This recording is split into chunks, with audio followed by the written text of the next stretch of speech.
From the Auburn Sports Network and Playfly Sports, Auburn baseball is on the air. Exclusive game day coverage begins with the leadoff show. Now, let's go out to the ballpark. Auburn brings a soaring offense and the number 2 ranking into the final weekend of the regular season. The Tigers gear up for the Southeastern Conference Tournament with a chance at a top 4 finish at Ole Miss. Good evening and War Eagle from Swayze Field. With Brad Law, I'm Andy Burcham. After a weekend sweep of South Carolina, Auburn played its final regular season home game and run-ruled Jacksonville State.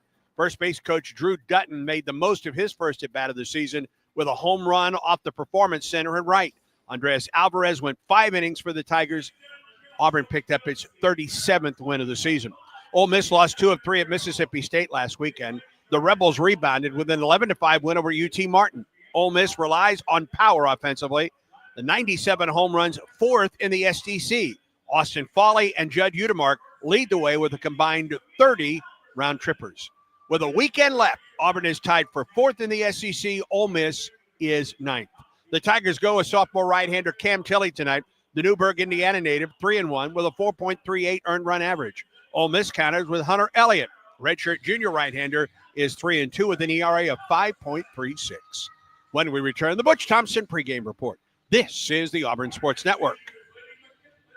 Since Auburn Bank opened in 1907, we've been tested by world wars, pandemics, and plenty of troubled times. Through it all, we've not only survived, but thrived by staying true to our core values of sound money management and putting our customers first. And just as surely as more challenges will come, we'll meet them the way we always have, with your confidence and our experience. Auburn Bank, champions of you. Member FDIC, online at auburnbank.com.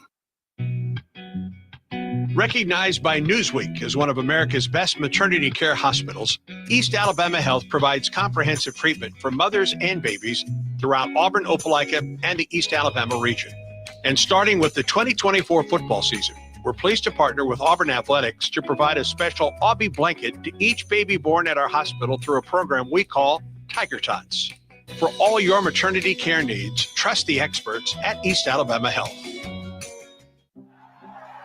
When the game is on the line, you want someone you can count on. At Alabama Power, we believe in consistency and having each other's back. It's our game plan to safely deliver the electricity you depend on.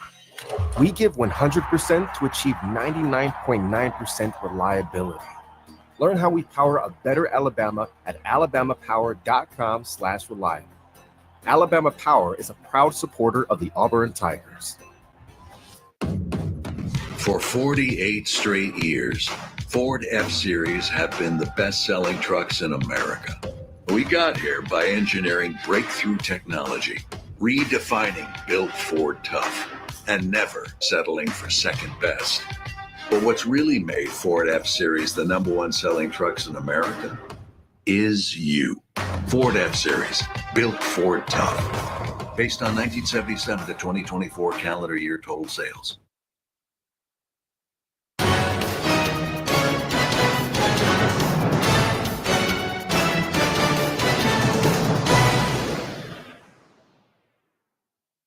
Game day coverage of Auburn baseball continues now with our exclusive pregame conversation with head coach Butch Thompson. I don't know about you. It's hard to believe we're down to the final regular season series of the year.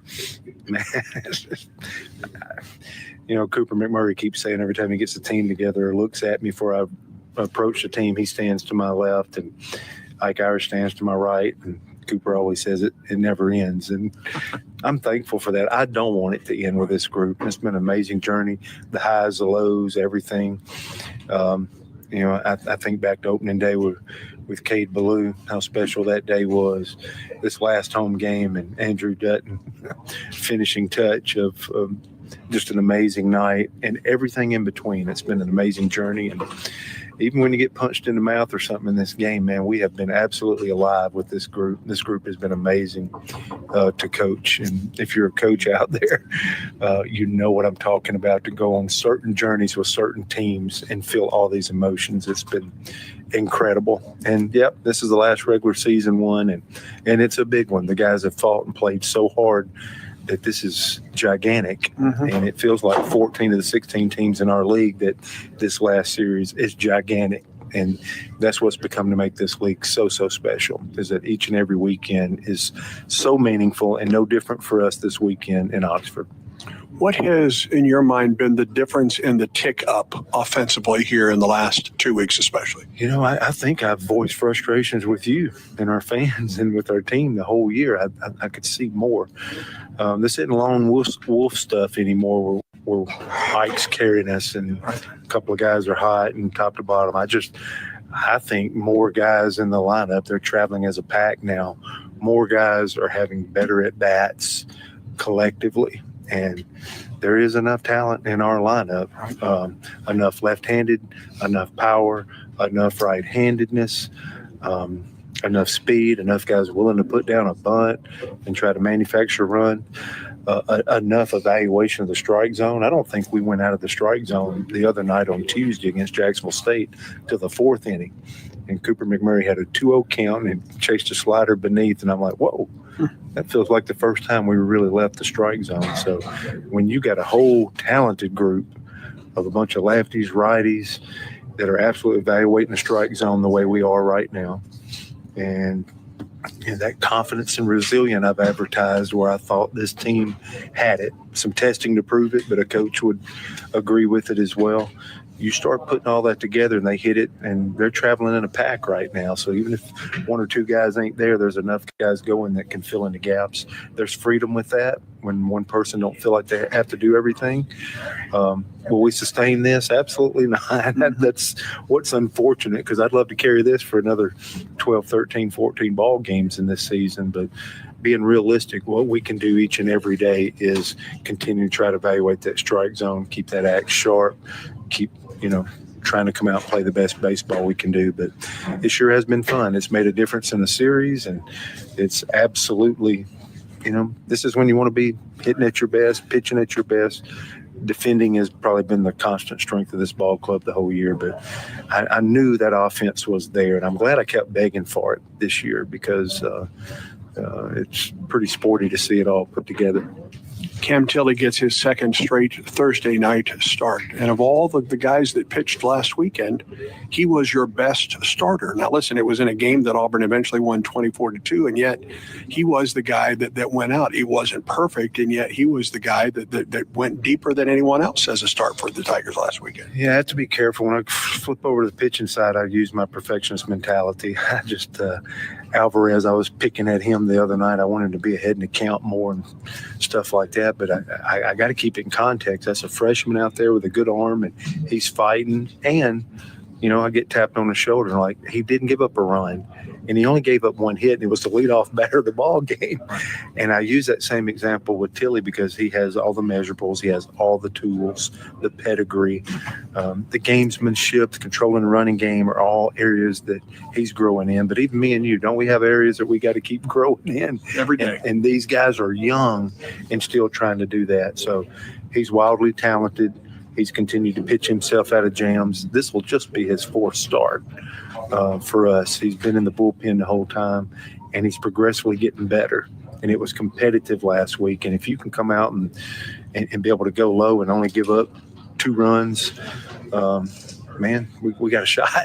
And I want him to do it again against this Ole Miss team. This is like a Tennessee. This is a big physical 97 home runs team that are great at home. They take big swings. You got to get beneath those barrels. Getting ahead of them helps so much. You can't lay the off-speed stuff that's up out over the plate. They play straight up traditional baseball, and they're trying to lose as many as they can. And Tilley's definitely got enough stuff if he can get out ahead in the count. But I do think we're seeing a ton of growth with our pitching staff, even though we're hitting the cover off the ball right now, and it can continue. He can be a number 1 starter for us if he can continue to show this progress each and every week. Wish all the best tonight, War Eagle. War Eagle. Children's of Alabama is excited to partner with Auburn Baseball, because at Auburn, it's about making a difference on and off the field. The team is thrilled to introduce Hits and Sits, where all proceeds will benefit Children's of Alabama. Step up to the plate and sponsor a home game.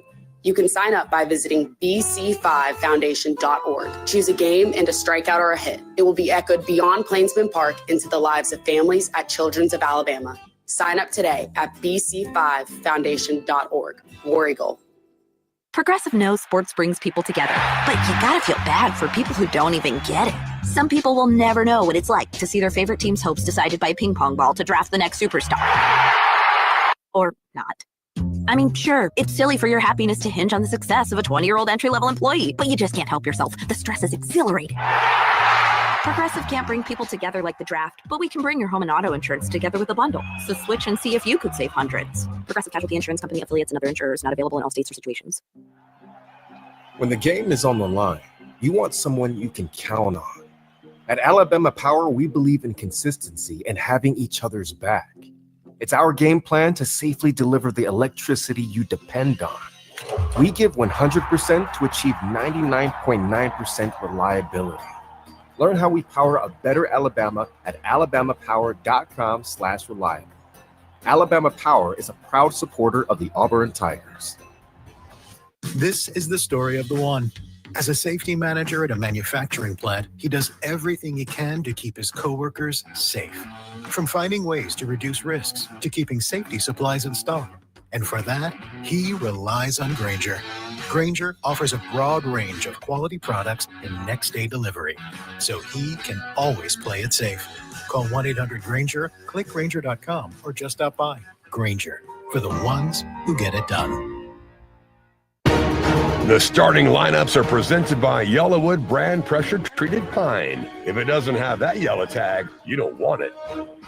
Let's give the lineup for Ole Miss quickly. Rebels 35-17, 14-13 in SEC play. The home team, left fielder Mitchell Sanford is the leadoff hitter. Batting second, the third baseman Luke Hill. Hitting third, the second baseman Judd Utermark. Will Furness is the first baseman. He's the cleanup hitter. Batting fifth and catching, it's Austin Fowley. Isaac Humphrey, the center fielder, hits sixth. Ethan Sorowick is the DH. He bats seventh. Hitting eighth in right field, it's Ryan Moorman. And Luke Chang, the shortstop, is the number 9 hitter. Again for the Rebels, Sanford, Hill, Utermark, Furness, Fawley, Humphrey, Sorowick, Moorman, and Chang. We'll give you the Auburn lineup and talk about the Ole Miss starter. We'll get this game underway when we come back to Oxford. It is the final SEC series, the final regular season series for the Tigers and the Rebels tonight from Oxford. We're back in a moment. This is the Auburn Sports Network.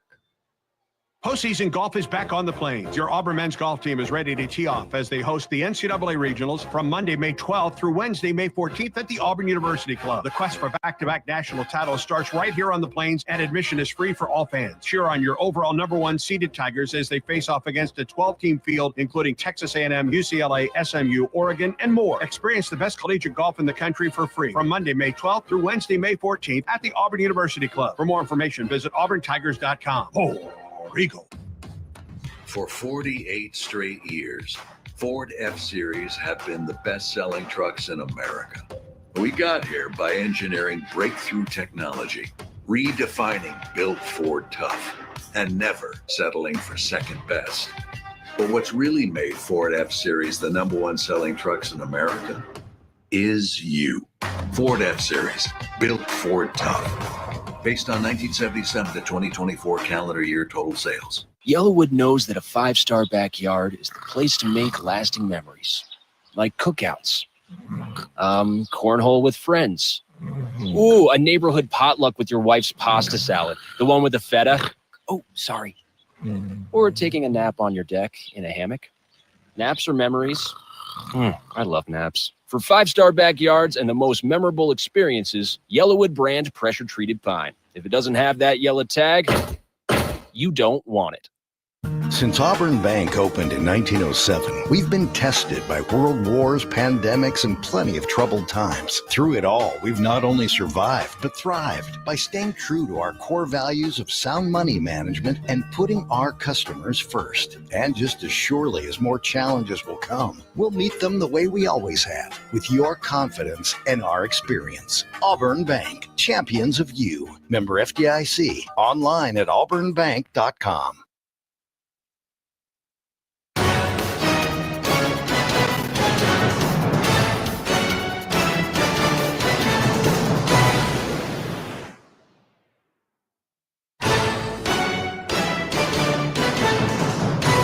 Exclusive play-by-play coverage of Auburn baseball is brought to you by Alabama Power, proud supporter of the Auburn Tigers. Alabama Power, power for a better Alabama. And by Cook's Pest Control, keeping your home and business safe from pests and termites since 1928. We are just a couple of minutes away from baseball tonight at Swayze Field in Oxford. It's Auburn, number 2 in the country, against number 22 Ole Miss. These teams both in the top 20 in RPI. They're separated by only 2 games in the SEC standings, and overall records separated by just a couple of games. Auburn will bat first, and here is the lineup for Butch Thompson and the Tigers. 37-15 on the year, 16-11 in SEC play. Chris Rembert, hot as a firecracker. Of course, they're all hot as a firecracker right now offensively. He's in right field tonight, and he is the leadoff hitter. Batting second at third base, the reigning National Player of the Year, Eric Guevara. Ike Irish starts in left field tonight and bats third. Cleanup hitter at first base, it's Cooper McMurray. Lucas Steele is the DH. He's batting fifth. Hitting sixth and starting at second base, Eric Snow. A lot of right-handed hitters against a left-handed starter. Derek Fabian is the shortstop. He's batting seventh and wearing number 7. Chase Fralick catches and hits 8th. And Bristol Carter rounds out the order for the Tigers. He starts in center field again. For Butch Thompson and company, it's Rembert, Guevara, Irish, McMurray, Steele, Snow, Fabian, Fralick, and Carter. Ole Miss defensively, Mitchell Sanford in left, Isaac Humphrey in center, Ryan Moorman in right. Along the infield, first to third, Will Furnish, Judd Udemark, Luke Chang, Luke Hill, Austin Fawley is the catcher, and the pitcher is Hunter Elliott, left-hander. Did not pitch last year, missed most of 2023 as well, but was an SEC All-Freshman selection on their national champion team in 2022. He's 7-3 this year. He has started every weekend for the Rebels, 7-3 with a 3.66 earned run average. 66 and a third innings, 45 hits, 27 runs, 34 walks, and 78 strikeouts. He has hit 13 batters, thrown 2 wild pitches, and teams are batting 197 against Hunter Elliott. He'll face Rembert, Guevara, and Irish to get it started. And here to get it started for you tonight all across the Auburn Sports Network, the voice of the Tigers, Andy Burcham. All right, Brad, thank you very much. Time now for the first pitch weather forecast brought to you by Blue Moon.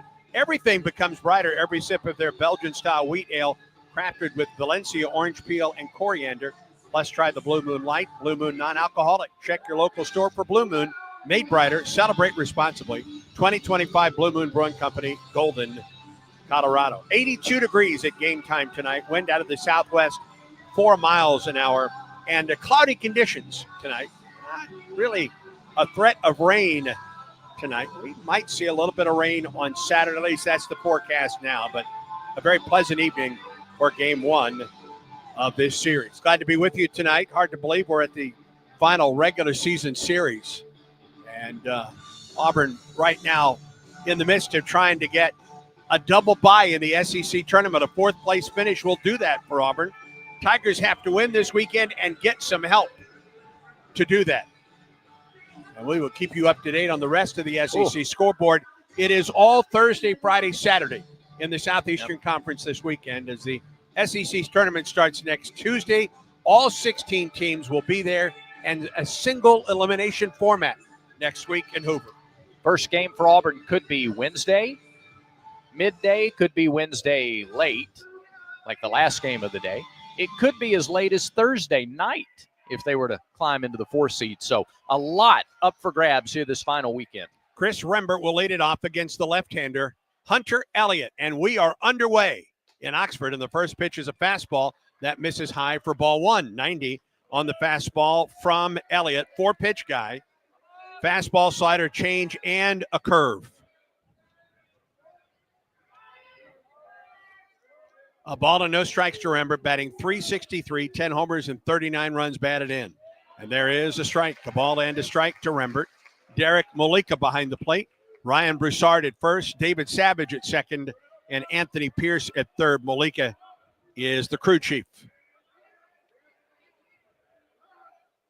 1 ball and 1 strike to count to Rembert. Here's the pitch. Chris swings at a high fastball, comes up empty. A ball and 2 strikes. All 3 pitches in this at bat have been belt or higher to Rembert. Cannot chase against him. He wants you to chase, especially with 2 strikes. Auburn's discipline at the plate, number 1 key tonight, according to Gabe Gross. Haven't seen the change yet. Here's the 1-2 pitch to Rembert. High with a fastball. 2 balls and 2 strikes. 91 on that heater from Elliott. Fastballs are going to be up with this guy. The off-speed stuff, they want the hitters to see it down. 2 balls and 2 strikes to Rembert. Here's the wind in the pitch. High and away. That was the change. And the count goes full. Rembert, Guevara, and Irish for Auburn in the first. 363, 340, 349 the batting averages of that trio. 3-2 pitch. Swing and a miss. Fastball elevated for a strikeout. Rembert stops and gives some info, some what he saw at the plate to Eric Guevara. Does the same thing for Irish. Might have been ball 4. Yeah. Yeah, I don't think out of 6 pitches, Elliott might have thrown 1 that would have been a called strike. Here's Guevara, batting .340 with 5 homers and 25 runs batted in. The pitch is in for a strike, the reigning SEC Player of the Week, after hitting .800 last weekend against South Carolina. .800. 12 for 15. 3 4-hit games in the series. Wind and the 0-1. Swing and a miss. That was the change. Again, a little bit out. No balls and 2 strikes. Also noticing that everything is middle away to the 2 right-handed hitters to start. He'll work middle in to the lefties. Irish on deck, the 0-2. Guevara, swing and a miss. Another changeup on the outside corner or out. And Elliott has struck out the first 2 batters that he's faced. So far, and this is really deceptive, and that's something else Elliott has done well. He hides it well. He's got a deceptive delivery, and it's going to take potentially, from the looks of things, maybe one time through for these Auburn hitters to zero in on him. Ike Irish tied for the team lead with 13 homers, 48 runs batted in. Pitch to Ike. Fastball in there for a strike. Ooh, high strike zone appears to be there. Irish batting .349, 13 homers, 48 runs batted in. A semifinalist for the Dick Hauser Award. That was announced today. Elliott, the wind, and the 0-1. High fly ball into left center field. Room for Humphrey there, and he makes the catch. And Elliott retires Auburn in order. 3 up and 3 down. Ole Miss comes to the plate in the first. Stay tuned. This is the Auburn Sports Network. Football season is coming soon. Man wide open, Cam Coleman, touchdown Auburn! The Tigers return Friday, August 29th at Baylor. Oh, the second he goes down. Oh, he got blindsided by Keldrick. Ball. Reed in trouble. Reed goes down. DeMarcus Riddick. This is your exclusive home for Auburn football, the Auburn Sports Network. If your day sounds like we need the report ASAP, you deserve Modelo. If you've persevered through, you deserve this rich golden lager with a crisp but refreshing taste. Or if you overcame, 2 more rings, 2 more. you deserve this ice cold reward. Modelo, remarkable fighter. Drink responsibly. Beer imported by Crown Port, Chicago, Illinois.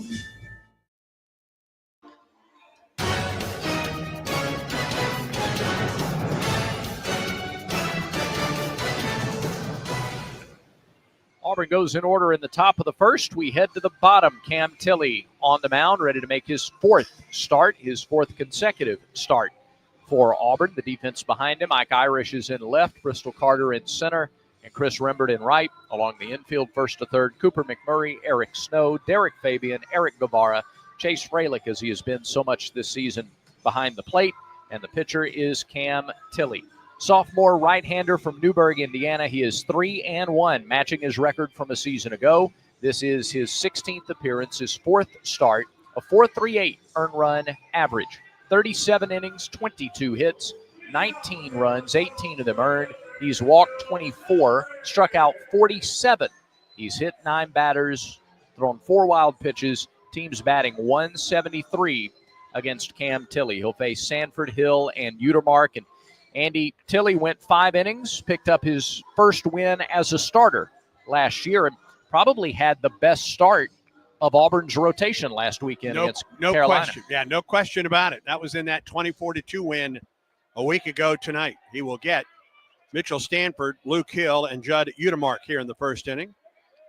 Right-hander, the wind and the pitch. Lefty swings, grounds it to McMurray at first. He flips to Tilley covering, and that's 1 pitch and 1 out in the bottom of the first. This is an Ole Miss ball club that has 97 home runs. That's 4th in the SEC, but it's 7th in the country. 3 more home runs, and they hit the century mark for just the 2nd time in school history. 48 of those in SEC play and 44 doubles in SEC play, too. There's maybe as quiet a dynamic lineup as there is on Auburn's schedule. 1 down, and here's Luke Hill, the third baseman. Pitch to him. It's a fastball up and out at 93 miles an hour from Cam Tilley. Hill hitting .342, 8 homers, and 32 runs batted in. Wind and delivery. There's a strike. 93 on that fastball. 1 ball and 1 strike from Tilley to Hill. 1 out. We're in the bottom of the first. There is no score. Cam can land the fastball. Curveball becomes more of a weapon. 1-1. How about the changeup? Inside corner, swing and a miss.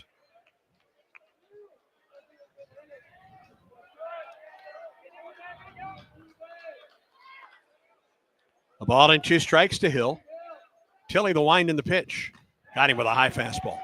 94 on that elevated fastball. First strikeout for Cam and the Tigers. K-Counter presented by Kia of Auburn, where you're always number 1. Nothing fancy about that. It was up and a little bit in as well. Did a nice job of mixing the changeup and the fastball in that sequence. 2 down, and here's Judd Utermark, the second baseman. He is second behind Austin Foley, the catcher, in home runs. 14 homers, 49 runs batted in. The 49 RBI leads the Rebels. First pitch to him. Here it is. Swing, and there is the slider off the outside edge.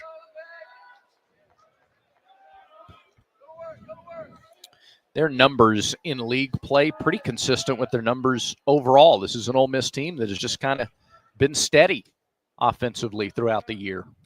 0-1 bounces up there, and they will take the walk as well. Yeah.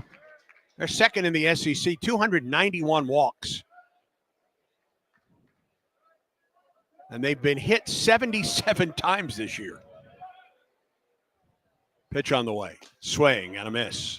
Took something off of that one. That one had a little lateral movement, too. I think another slider for strike 2. Utermark, 6'5", 250 from Charlotte, North Carolina. A ball and 2 strikes to count. Tilley shakes off the sign. He winds and fires. Fastball up and in. That looked like a setup pitch to me. You go up and in with a fastball. You go right back to the slider that's already got you 2 swings and misses. 2 down, nobody on for Ole Miss. The 2-2 pitch. Got him with the exact pitch that Brad talked about. Slider away. 2 strikeouts for Tilley in the inning. The K-Counter presented by Kia of Auburn, where you're always number 1. Both of the starters retire the side in order. 1, 2, 3. We're through 1 in Oxford. No score between the Tigers and the Rebels, and Auburn baseball continues in a moment. When the game is on the line, you want someone you can count on. At Alabama Power, we believe in consistency and having each other's back. It's our game plan to safely deliver the electricity you depend on. We give 100% to achieve 99.9% reliability. Learn how we power a better Alabama at alabamapower.com/reliable. Alabama Power is a proud supporter of the Auburn Tigers.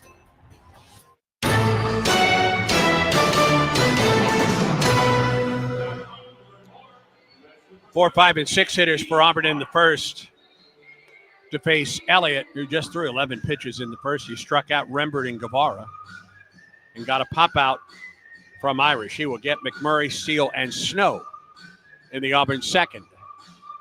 Let's give you scores on the Yellowwood scoreboard across the SEC. Georgia leads Texas A&M 9-4 top half of the fourth. Auburn rooting for the Aggies this weekend. Need some help if they want to finish in fourth. A&M led 4-2 going to the bottom of the third. Georgia scored 7 runs in the bottom of the third. That game is that weekend series is in Athens. I think that's a big key. Yep. Florida hosting Alabama. It's the Crimson Tide on top 5-0, top of the fourth. Kentucky at Vanderbilt. Wildcats up 5-0. That game just in the bottom of the first. Yep. LSU with 2 in the top of in the first. LSU leads South Carolina 2-0. That game has moved to the second. Mississippi State has jumped out on top of Missouri 4-0, bottom of the second. Also tonight, Texas at Oklahoma and Tennessee at Arkansas. All right, Cooper McMurray to lead off the Auburn second in the shift. Right side of the infield to face the lefty, Hunter Elliott. Elliott, the wind of the pitch. McMurray takes the changeup for strike one. McMurray hitting .337, tied for the team lead with 13 homers, and leads Auburn with 53 runs batted in. Wind and pitch. Strike call. No balls and 2 strikes. Fastball on the outside edge. It appears that Elliott early is spotting that fastball very well. Well, it's the Sam Dutton approach. It's the recipe for most successful pitchers. Throw strikes. Stay in the strike zone. He's done it. 0-2 pitch to McMurray. Off-speed pitch. He was able to stay back enough to line it off the screen above the Auburn dugout. Foul.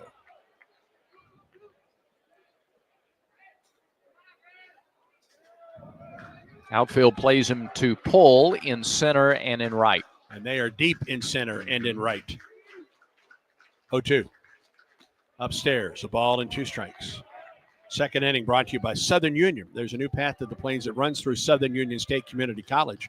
Moves seamlessly to Auburn to complete a bachelor's degree in selected programs, taking courses at Southern Union and Auburn concurrently, all at Southern Union's tuition rates. 1-2.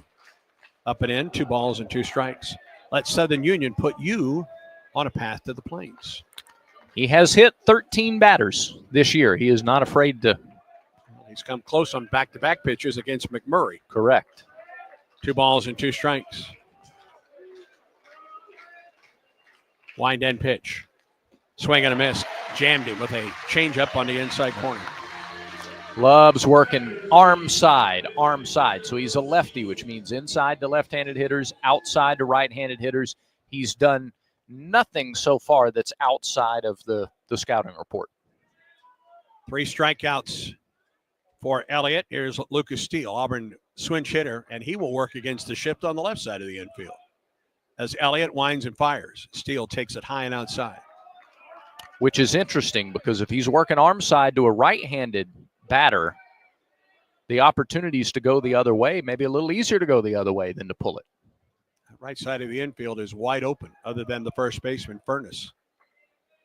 1-0. High and away. 2-0.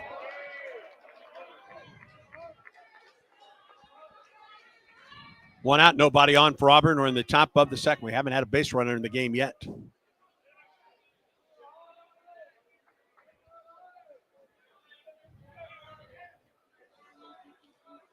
Hunter Elliott peers over the top of his glove. Now winds in the 2-0. Ball 3 outside. And the 3 pitches to Steele have not been really close. You're right. Steele really the first Auburn batter of the 5 to make him come to the strike zone, get back to the strike zone, if he will. 3-0 pitch to Steele. Here it is. Fastball for strike 1. Now, if he can land the fastball on the outside corner like that to right-handed batters, makes the changeup even tougher. It's going to be tough if he can do that consistently. 3-1 pitch. Steele swings and misses. Came in with the fastball that time, 3-2.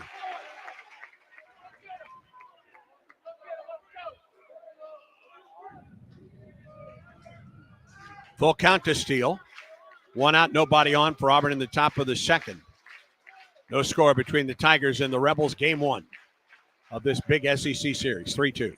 Steele drives it into center. Long run into right field. Center fielder there. Humphrey, he makes the catch. 2 outs.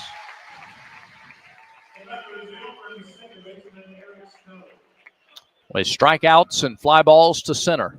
That's it. That's been it so far. 2 outs, and here's Eric Snow, batting .282 on the year. 5 homers, 24 runs batted in. Auburn starting second baseman tonight. He bats with 2 outs and nobody on. Elliott, the wind and the pitch. Fastball on the inside corner for strike 1. Other than falling behind a steal, well, he has had pinpoint control here in the first inning and 2/3. 0-1. Strike 2. High fastball.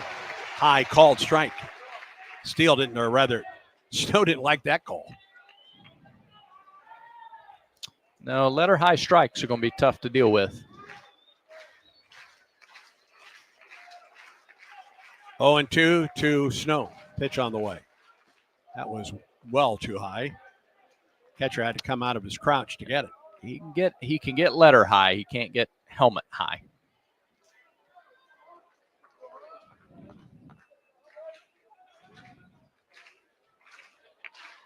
Elliott.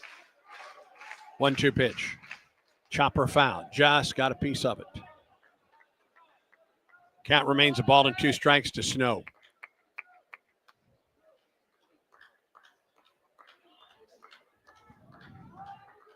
He needed 12 pitches in the first inning. Was that right? 11. 11? Okay. Yeah. 16 here in the second. 1-2 pitch. Got him with the changeup down. 4 strikeouts in the first 2 innings for Hunter Elliott. We go to the bottom of the second. No score in Oxford. This is the Auburn Sports Network. For 70 years, Max Credit Union has been more than just a financial institution. We've been a part of your community, your milestones, your dreams. At Max, you're not just a customer. You're a member, a neighbor, a friend. So as we celebrate 70 years of trust, service, and financial growth, we want to say thank you. Thank you for choosing Max, and thank you for letting us be a part of your journey. Max Credit Union, 70 years strong and just getting started. Federally insured by NCUA. The Goose Performing Arts Center at Auburn University is Alabama's premier destination for the arts, bringing you the very best of Broadway, dance, music, and more. Learn more about upcoming performances and see the calendar of events online at gougecenter.auburn.edu. That's GOGUE center.auburn.edu. Or call the box office 334-844-TIXS.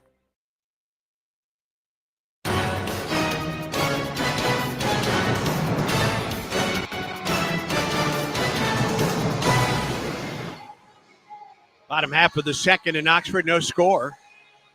And the Rebels will send up Will Furness, Austin Fawley, and Isaac Humphrey to face Cam Tilley, who needed 10 pitches in the first. He struck out a couple.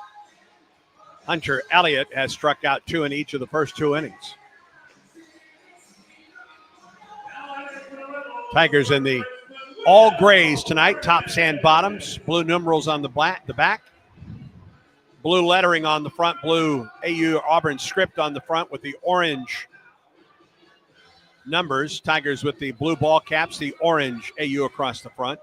Ole Miss blue tops, white trousers, and Will Furness leads it off. Wind in the pitch from Tilley. Finds the outside corner for strike 1. Furness batting .272, 8 homers and 37 runs batted in.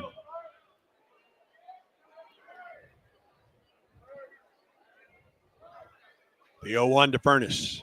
Fastball just missed the corner. 1 ball and 1 strike.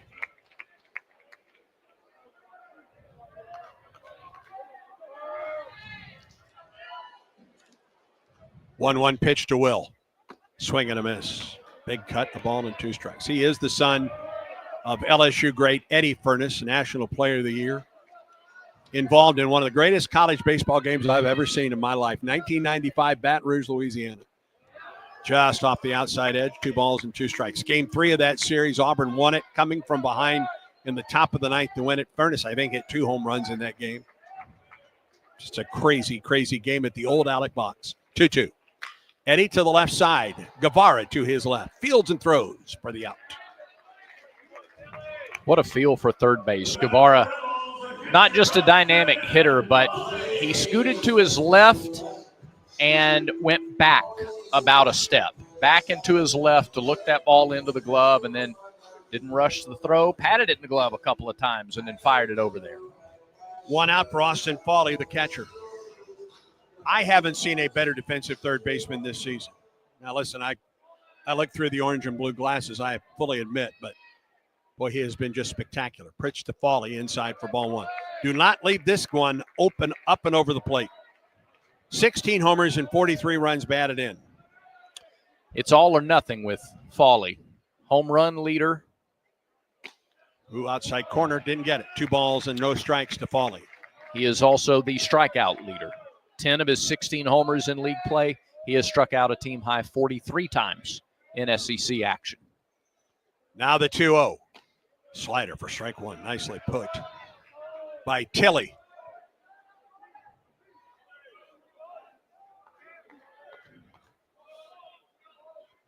Two-one pitch to Foley. Swing and a miss. The slider is working tonight for Tilley. 2-2. Sure is. Wouldn't be surprised if he comes right back to it.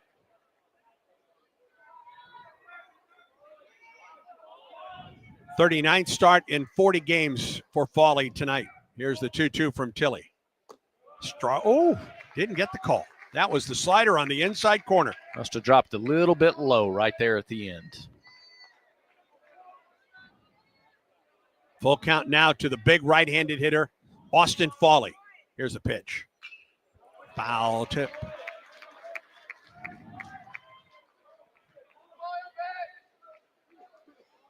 Foley, 6'1", 205.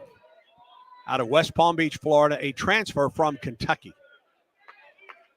And he awaits the 3-2 from Tilley. Here it is. Hit him. Hit the back of his helmet.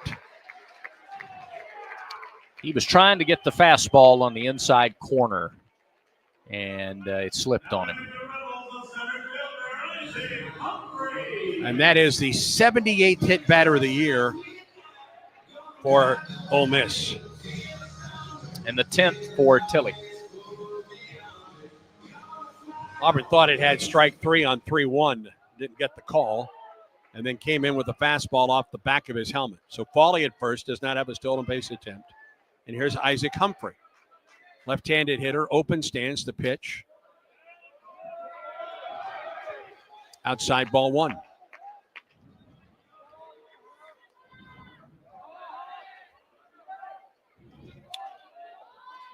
Tilley works with the first base runner of the night, comes set, and the pitch. All inside.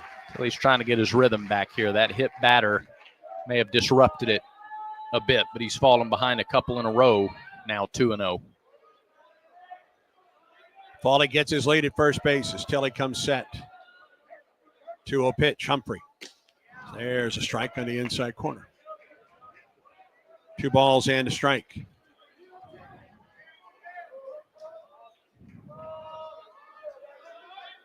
One out, one on for Ole Miss, bottom of the second.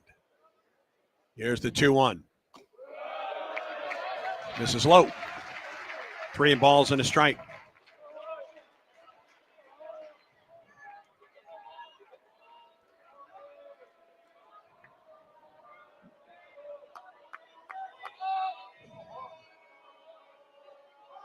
Three-one pitch. Humphrey takes ball 4 outside. Runners at first and second and 1 out.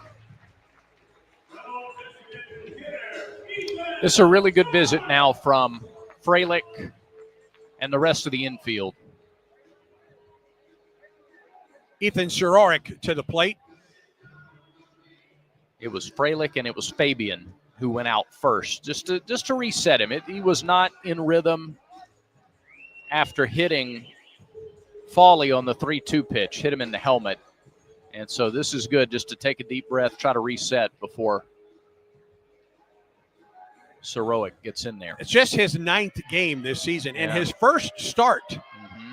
But he's batting .455 with a homer and 5 runs batted in. Stretching the pitch. Strike. Yeah, 6 for 13 with 2 homers. 1 for 4 in SEC play for Suroik. 6'1", 220, freshman out of Gulfport. Ground ball left side, foul ball. Ooh.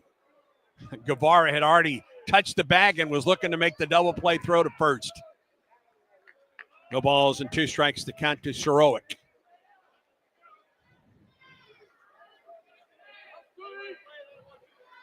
Four strikeouts in 13 at bats for Sorowick coming in.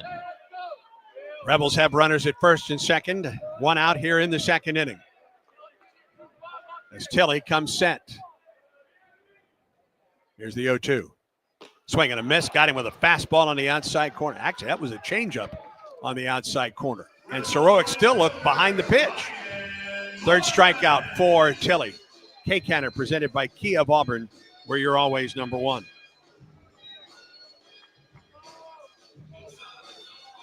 Two down. Here's Ryan Moorman, the right fielder. Looking back, I think it was the slider to Fawley at 2-2 that he thought was strike 3. That has been by far his best pitch tonight. It's been the out pitch for him. First pitch to Moorman. Swing and a miss. Rebels with runners at first and second. Now 2 outs in the inning. Getting a few more pitches into Tilley in this inning as well. The 0-1 to Moorman. Outside as we pause 10 seconds for station identification on the Auburn Sports Network.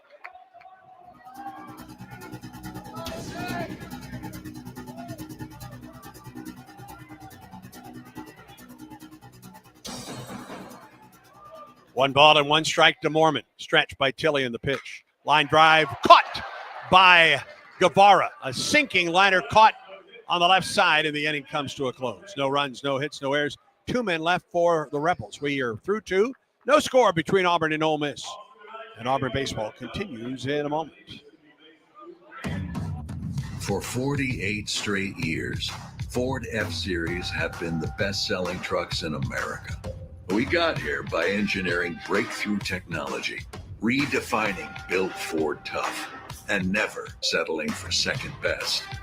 But what's really made Ford F-Series the #1 selling trucks in America is you. Ford F-Series, built Ford Tough. Based on 1977 to 2024 calendar year total sales.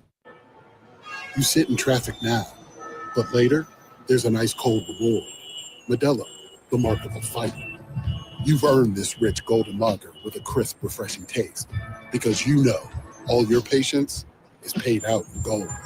You remain calm through honks, bumper to bumper, and people yelling.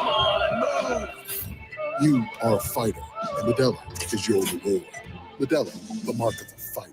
Drink responsibly. Beer imported by Crown Imports, Chicago, Illinois.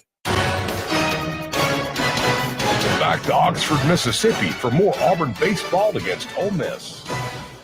Through the first 2 innings, Hunter Elliott has been terrific for Ole Miss. He's set down all 6 men he has faced. He has struck out 4 of those 6, and he will get the bottom third of the order for Auburn in the third.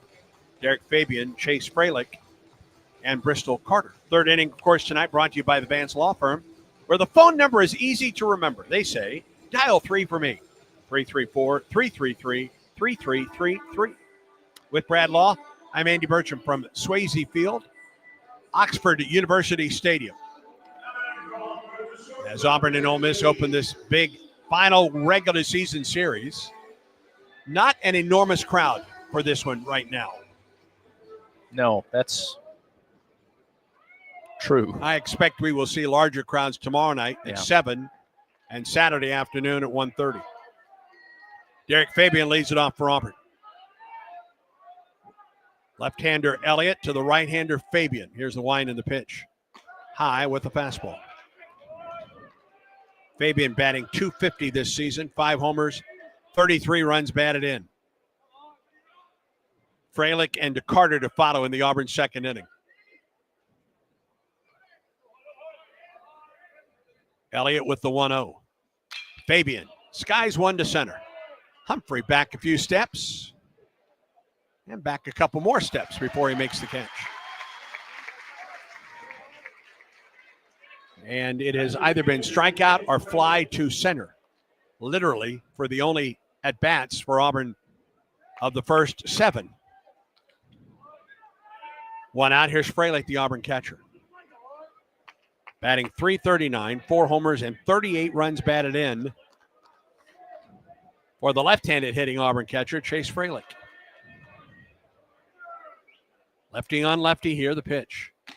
Down the middle for a strike, 89 from Elliott. It's not an overpowering fastball. It's not the best changeup or the best slider, but he's locating everything pretty well and keeping the hitters off balance. 0-1 to Freilich. That one missed high and outside. 2 pitches at 89. I don't know if those were fastballs. If they are, that's a couple ticks off the top of his velocity. A ball and a strike to Chase Freilich. Winding the pitch. That's the changeup, and it just missed. And everyone in the ballpark thought it was strike 2, except for the home plate umpire, Derek Malinka. 2 balls and a strike to Freilich.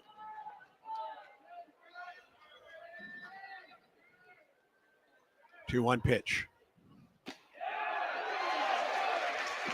That was a strike. Looked about the same location. And Freilich kind of looks back at the home plate umpire as if to say, hey, buddy, you got to give us that call as well. That may have not been the only part of the look there. 2-2 the count. Pitch. That's high, ball 3.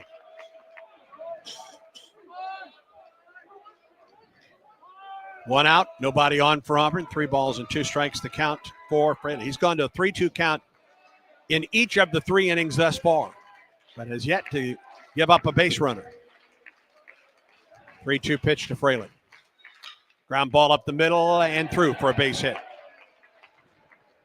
That one bounced off the mound and skipped through between Chang and Udemark. And Auburn's first base runner is freshman Chase Freilich, a 1-out single here in the 8th inning. Excuse me, here in the 3rd. He placed it well. That was a really good pitch. It was right on the outside corner at the knees, but how many times have we seen Freilich, the freshman, great body control, just reached out and was still, even though he had to reach across to get it, was still able to power it through up the middle of the field. And here's the center fielder, Bristol Carter, batting .238, 2 homers, 11 runs batted in. Short lead for Freilich at first as Elliott comes set, and the pitch. Inside, ball 1. That may be the only pitch he sees on the inner half. This is a great opportunity for Bristol to do what we talked about a couple innings ago with the right side of the infield open, try to take one up and away to the other side. 1-0. He shows bunt. Pulls the bat back. It misses inside. Or he could throw him 2 in a row inside. Bristol looks to the Auburn dugout. Gabe Gross a couple steps out to give the call. Freilich gets his lead at first. 2 balls and no strikes the count to Carter. Stretch by Elliott and a throw over. Oh, boy. They had Freilich leaning. They're asking for a review. Furness is asking for a review at first. That was a step back, and, yeah, they had him leaning and trying to take a big step back to the bag. He had stepped out with a bluff, and then they froze him. Yeah, his first pitch or first movement was out. Tagged him on the backside. Yeah, he may have gotten him. Tell you, that step by Elliott was pretty close to toward the plate. Elliott has 9 pickoffs this season. He's got a great move. Yeah.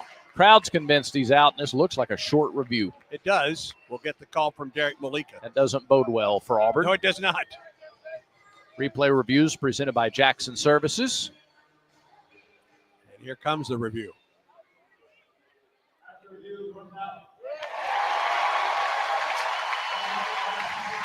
The 10th pickoff this season for Elliott. 2 down. And I think they got the review correct. Yeah. Chase is rarely far off the bag. I mean, doesn't have a lot of practice sliding back into the bag. 2-0 pitch to Carter. Ball 3 high.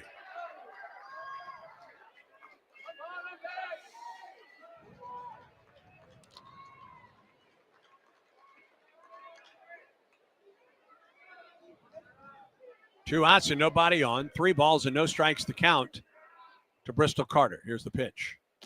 Down the middle with a fastball.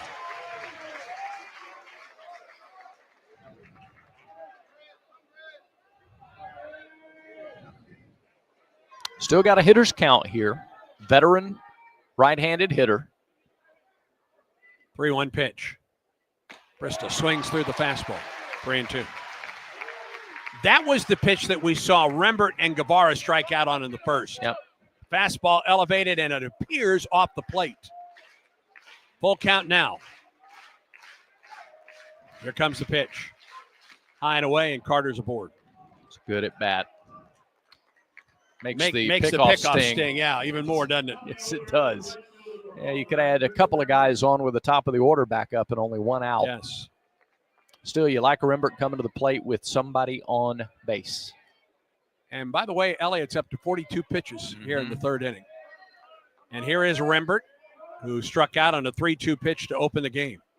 Carter at first may do some running, even with 2 outs. Stretch the pitch. He swings and flies it into shallow right field. Mormon is on. Looks up into the gray sky, makes the catch, and the inning comes to a close. No runs, a hit, no errors. A man left for Auburn. We go to the bottom of the third. No score between the Tigers and the Rebels. And this is the Auburn Sports Network. Check out the Talking Tigers podcast wherever you listen to podcasts. The Talking Tigers podcast is a series of one-on-one interviews hosted by the voice of the Tigers, Andy Burcham. Each week, Andy is joined by a featured guest with Auburn ties from athletics, entertainment, and other walks of life. Past legends and present trailblazers, insightful and entertaining. It's the Talking Tigers podcast with Andy Burcham. Like and subscribe wherever you listen to podcasts today. The Southeastern Conference. It's the land of legends, the places, the faces, and moments. And he's going for it. It's a touchdown! We've seen the confetti fall again and again. We're not done. It's time for the next generation to make their mark and go from 14 deep to 16 strong. It's a whole new ball game in the SEC, and it just means more.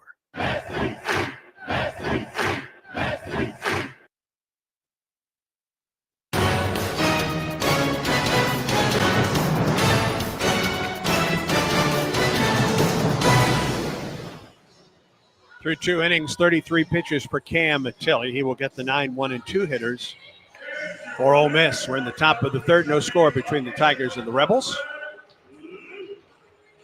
Luke Chang will lead it off. Shortstop for the Rebels, batting .259 with 4 homers and 26 runs batted in.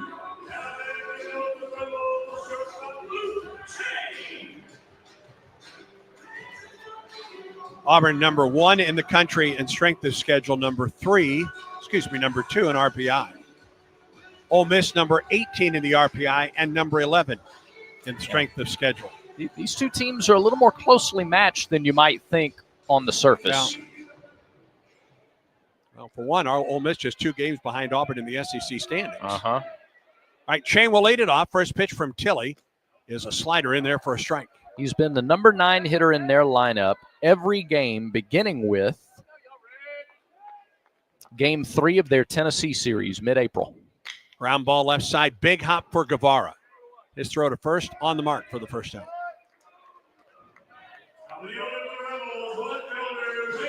Now second time through the order for Ole Miss, and here's Mitchell Sanford.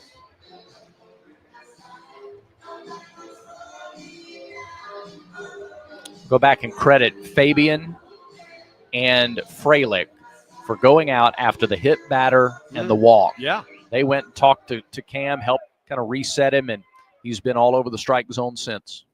Sanford into left. Irish near the line.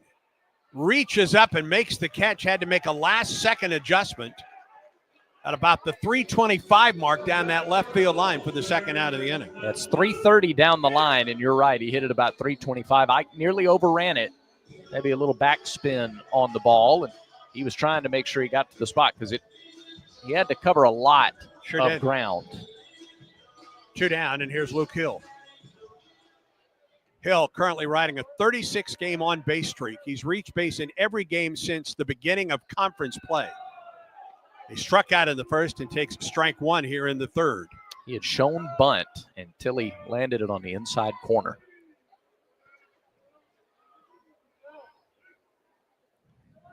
Wind and the pitch to Hill. Off of Tilley, That'll get into right field for a base hit.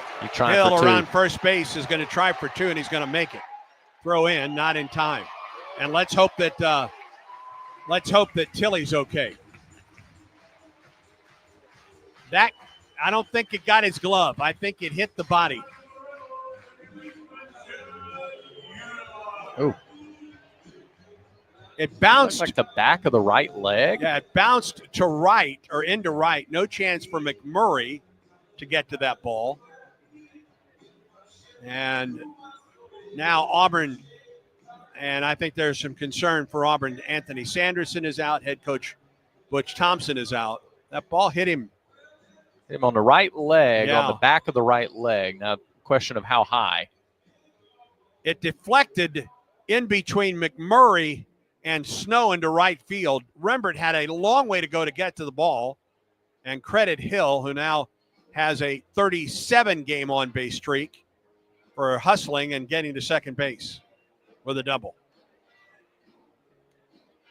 Cam threw one pitch, said, I'm fine. There'll be a mark there tomorrow. Yes, it will. Some soreness. That was going to be a base hit anyway, up the middle, but then after the ricochet, and Rembert had to go so far to get it, Hill with a hustle. Never slowed down around first, hustled to second with the double. 8th double of the year for Hill, and here's Judd Udemark, the second baseman. Struck out swinging in the first. He's going to be looking slider. Pitch. Got a fastball inside for ball 1.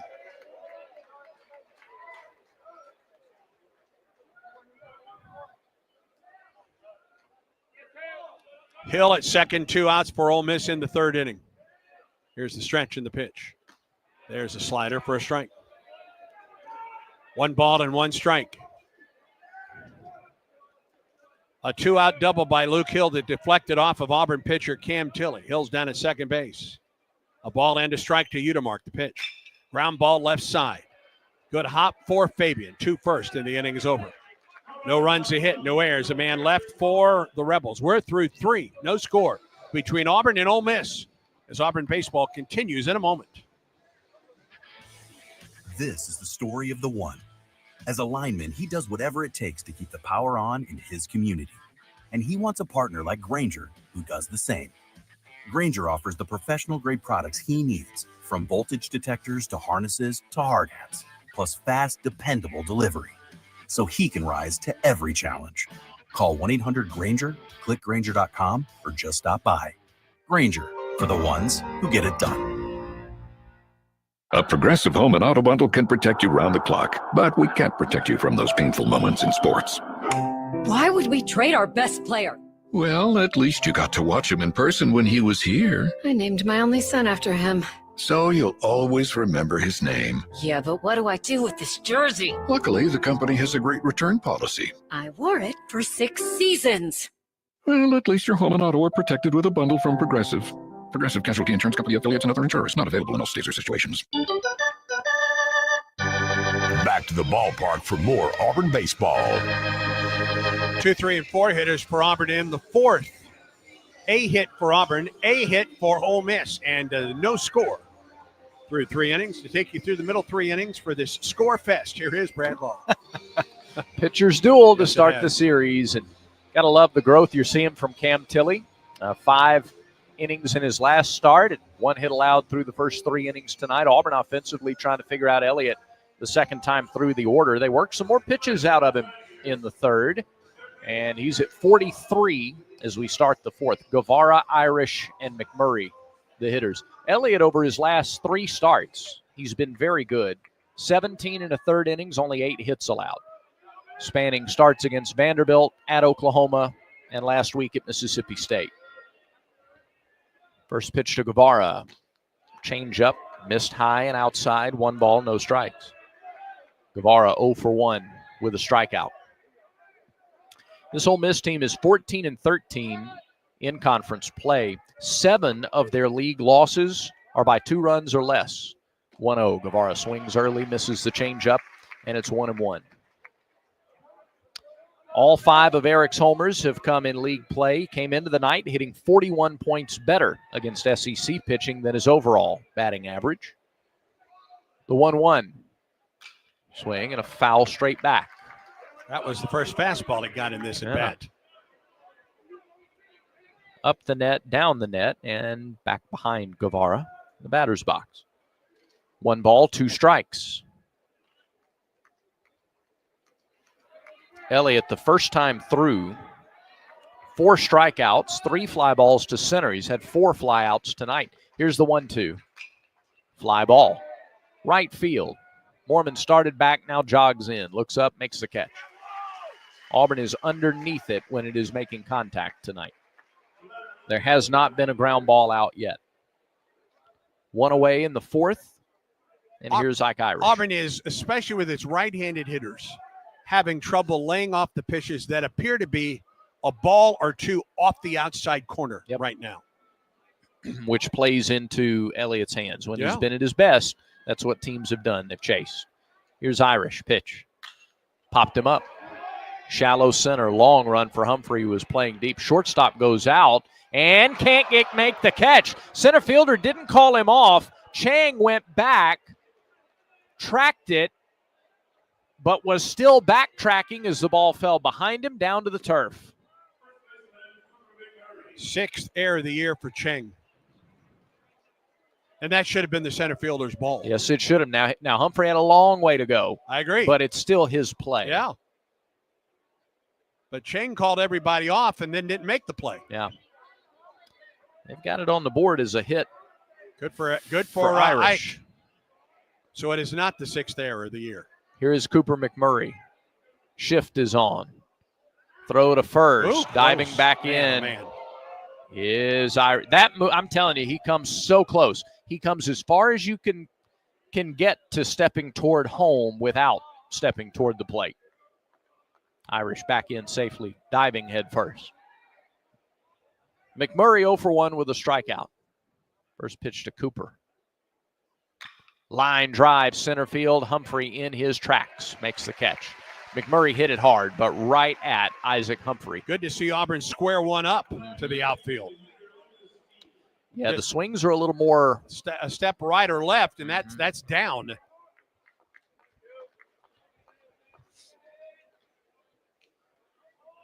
Now here's Lucas Steele. As they did in the first or the second inning, they go into the shift immediately against him. And holding the runner on, the right side is completely open. And there's another throw to first, and they've got him in between. They got him picked off. Throw to second, and they tag Irish for the out, and the inning is over. Second time that dangerous pickoff move for Elliott has worked against Auburn base runners. They use Ike's aggressiveness against him in that instance. 1 to 3 to 4, I believe, for out number 3. That'll be a caught stealing, the first of the year for Ike Irish. No runs on a hit, no errors, nobody left on base. We go to the bottom of the 4th. No score here at Ole Miss. This is the Auburn Sports Network. Here's a clip from a recent Talking Tigers podcast with Andy Burcham. We're always glad when we get an opportunity to talk with Auburn's Director of Athletics, John Cohen. Our graduates were the 3rd highest wage earners among the 14 schools in the SEC 15 years after graduation. Our students at Auburn, and you know this, everyone connected with Auburn knows this, our students go out in the world and they are highly successful. And when they're highly successful, they want a premium level opportunity at our venues. And the demand is incredibly high. Just to give you an example, we have 114 different accounts. So those are families or groups of families who are saying, we are very interested in a suite in Jordan-Hare Stadium. There's a real demand there. A new episode of the Talking Tigers podcast is released every Monday, wherever you listen to podcasts. Like and subscribe to the Talking Tigers podcast, only from the Auburn Sports Network.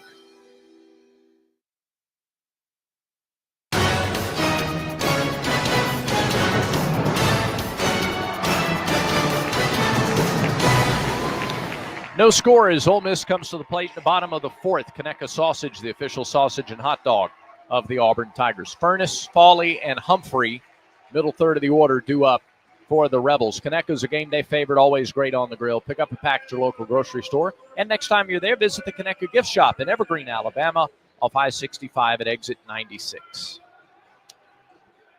Andy, Carl Nonemaker and Butch Thompson just had some words for this umpiring crew in between innings. Talk about that. Yeah, try to explain it. Watch Carl Nonemaker come out of the third base coach's box as the first pitch to Furness misses outside. Yep. Not only do they feel that he's coming dangerously close to stepping to home with those throw to first, but with that front foot, if that comes back behind the other leg. Pitch lined hard but foul down the right field line. A ball and a strike to Furness. Out of the stretch, if that lead leg comes back, or that lead foot comes back behind the other leg, you've got to come home. And that's what Carl Nonemaker was saying on that play with Ike Irish. Because if you don't, it's a balk. It's a balk. Yeah. Let's see if that plays a factor the rest of the ball game. No score. Auburn out hitting Ole Miss 2-1. Tilley, 1-1 pitch to Furness. Breaking ball dropped in for a strike. Beautiful curve. 1-2. Auburn's had two base runners get on with singles, and both have been, well, one was picked off, one was caught stealing. 1-2 pitch. Furness takes it up and in, 2-2. Ole Miss first baseman bounced to third his first time. Half of his 8 homers in the league is average, within 5 points in the league and overall. 267 in conference play, and he taps it foul back behind the plate to stay alive.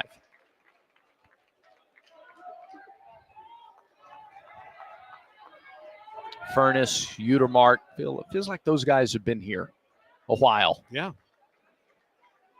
Tilley's 2-2. Pass ball, a little low. Little low. Tilley thought he could get it there, but it was over, but a little down, and now the count's full.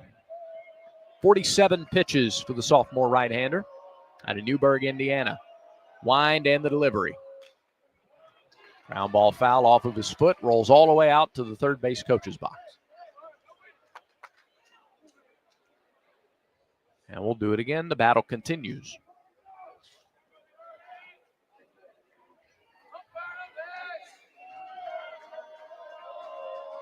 Left-handed hitter. Big lefty. Furness pitch. Ground ball right side. Snow is there to gather and throw for the out. Brad, let's update you on the Yellowwood scoreboard. 9-5, Georgia leads Texas A&M, bottom of the 6th in Athens. Florida coming back on Alabama. Crimson Tide leads 5-4, bottom of the 5th in Gainesville. Kentucky 6, Vanderbilt 2, top of the 4th in Nashville. LSU out to a 2-1 lead at South Carolina, top of the 4th. Mississippi State 7, Missouri nothing, top of the 4th in Columbia. Oklahoma with a 1-0 lead against Texas, top of the 3rd in Norman. Here is Fawley, pitch. Missed the inside corner, 1-0. Fawley was hit by a pitch on a 3-2 delivery, hitting the helmet back in the second inning. No score, bottom of the 1st, Tennessee at Arkansas. That wraps up the Yellowwood scoreboard. Auburn goes into the weekend, first the pitch, 1-0, popped up foul right side, a ball and a strike. Tied with Georgia and Vanderbilt. Georgia has the tiebreaker over Auburn. Auburn has the tiebreaker over Vanderbilt. Vandy would have the tiebreaker over Georgia. 1-1 pitch. Swing and a miss. Through the changeup there, it's 1-2. So you're paying really close attention to Georgia's series. They've now taken a 10-5 lead over A&M. And you're watching Vanderbilt and Kentucky pitch. Oh. Not sure where that one Well, was. if it was called high, it's been a strike a good chunk of the night so far. It's ball 2, and now the count is even. I don't think the head coach of the Tigers is very happy with that call either. I agree 2-2. with him. Swing and a miss. Got him with a changeup. And that's 4 strikeouts for Cam Tilley. K-Counter presented by Kia of Auburn, where you're always number 1. Pitch number 54 is strike 3 to Fawley. That may have been the slider. It was tailing off, down and away. Here's Isaac Humphrey, who walked back in the second inning.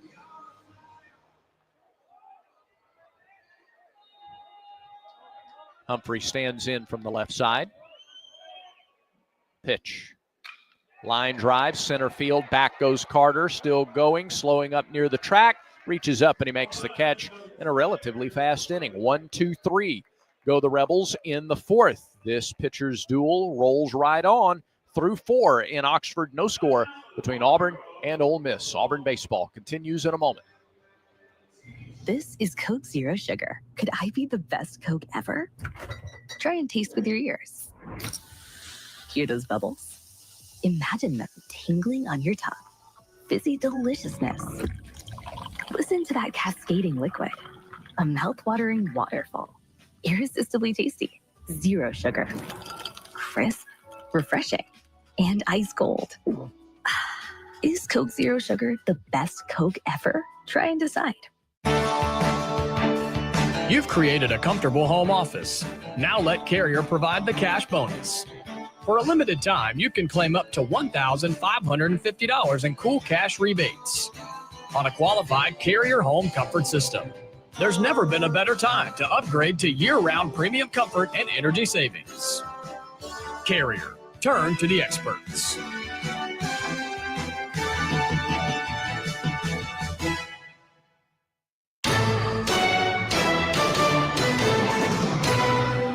We move to the fifth. Scoreless. Lucas Steele, Eric Snow, Derek Fabian. The first 3 due up. Yellowwood scoreboard, Tennessee has drawn first blood at Arkansas. It's 1-0 in the second. And in the third, Texas with an answer at Oklahoma. That game tied at 1. Going to be tough. Well, Auburn can't catch Texas. They could catch everybody else if things fell the right way this weekend. LSU is the next team above Georgia, Vanderbilt, and Auburn with 17 wins there at South Carolina. Gamecocks hanging around.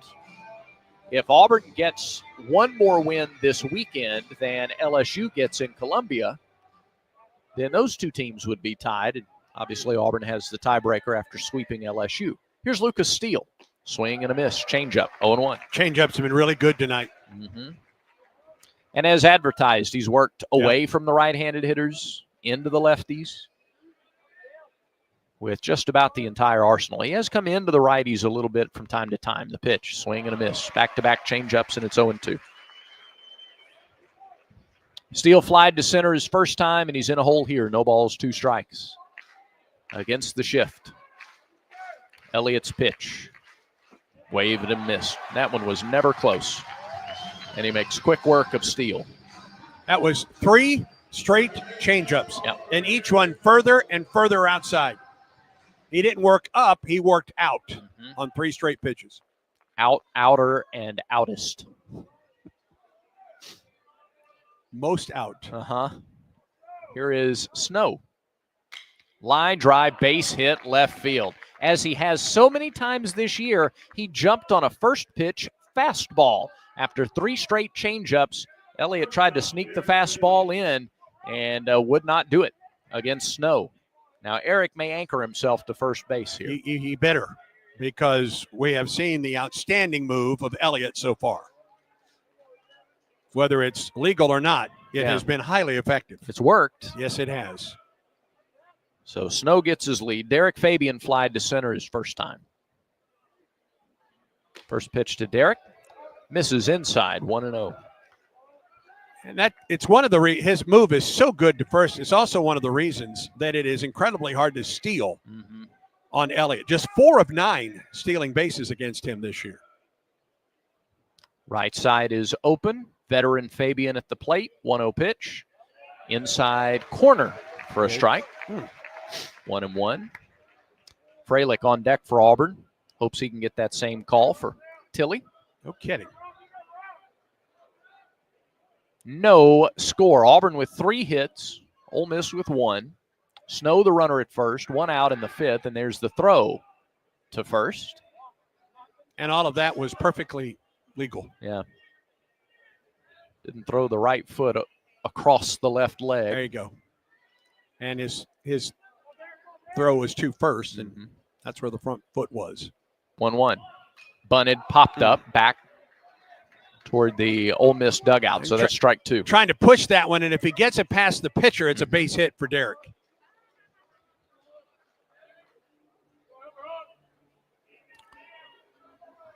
So now he's behind in the count, a ball and 2 strikes.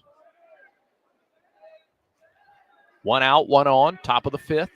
No score. Elliott from the stretch. Kicks and throws to first.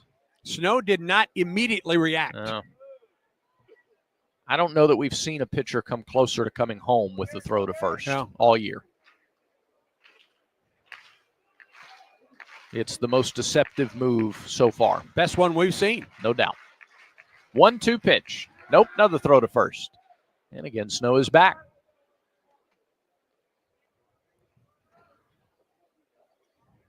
And a ball got loose. Maybe from the stands. I think it was. And so there's nobody even in the Auburn bullpen out there. Left fielder Sanford went out and tossed it back into the stands. Now we'll get back to the game. Big gap in left center. If he makes a mistake, up and in to Fabian here. Center fielder Humphrey several steps toward right center. A ball and 2 strikes. The pitch, runner goes, pitch is high. Throw to second is not in time. He's safe. 4th stolen base of the year for Snow. He got a very good jump. The catcher, Foley, had to leap to make the catch and then throw to second. Really didn't have much of a chance. Still a pretty good throw. The throw was down just on top of the dirt. But Snow got the hands in there. Just what, the 5th stolen base? Yes. Against Elliott. Pitch to Fabian off the end of the bat. Fouls it back. Up the net, down the net, and down to the ground. It's a good job of reaching out and staying alive on a 2-2 pitch. And now they're playing a little more straight away in the outfield. Mm-hmm. What if that means they're going to bring the pitch in a little? Maybe. 2-2 with 1 out, a man in scoring position. Pitch. Nope, missed upstairs. And the count is full. We've seen a lot more patience from Derek over the last 3 weeks or so at the plate. That could be it's a pitch he swings and misses at more the first half of the season. Full count, 1 out, pitch home. Fly ball down the line in left. It is hooking foul. Home run distance, but foul for Fabian. That was the changeup, and he was early. It was the 60th pitch from Hunter Elliott. Started 1 game in 2023. Missed time with an injury. Payoff pitch again on the way to Fabian with Snow dancing around at second, but nobody covering. Pitch to Fabian, fouled straight back again. That was the changeup. Yep. Stayed back on it. Derek of late hitting the ball better. He's 5 of his last 15 in his last 5 games, including tonight. Had multiple hits in the first and third games of those the sweep last week against South Carolina. Or get this guy hot. Ooh, yeah. Watch out. Oh, yeah. Another payoff pitch. Elliott looks, throws to second. Elliott again with 1 start early in 2023. Injured his elbow, came back, made 1 more start in April of that season before they shut him down and he had elbow surgery. Missed all of last year, but he's been in every weekend this season for Ole Miss. 3-2 to Fabian. Swing and a miss, strike 3. Another changeup. He's gone changeup heavy to the right-handed hitters in this inning, with the exception of the ball that Snow hit out to left. So the strikeout, his second of the inning, 2 away. And now it'll be up to Chase Freilich if Auburn is going to get the first run of the game across. We are scoreless in the 5th. Shift is on against Freilich. Hill closer to the normal position at third, still well off the line. But the big hole is at short. And the first pitch, high strike call to Freilich, 0-1. Chase with a base hit up the middle in his first at bat. First of 3 Auburn hits tonight. Throw to second, nearly thrown away. Chang had to reach to his left. That was not a token throw to second base either. They were trying to get Snow with that one.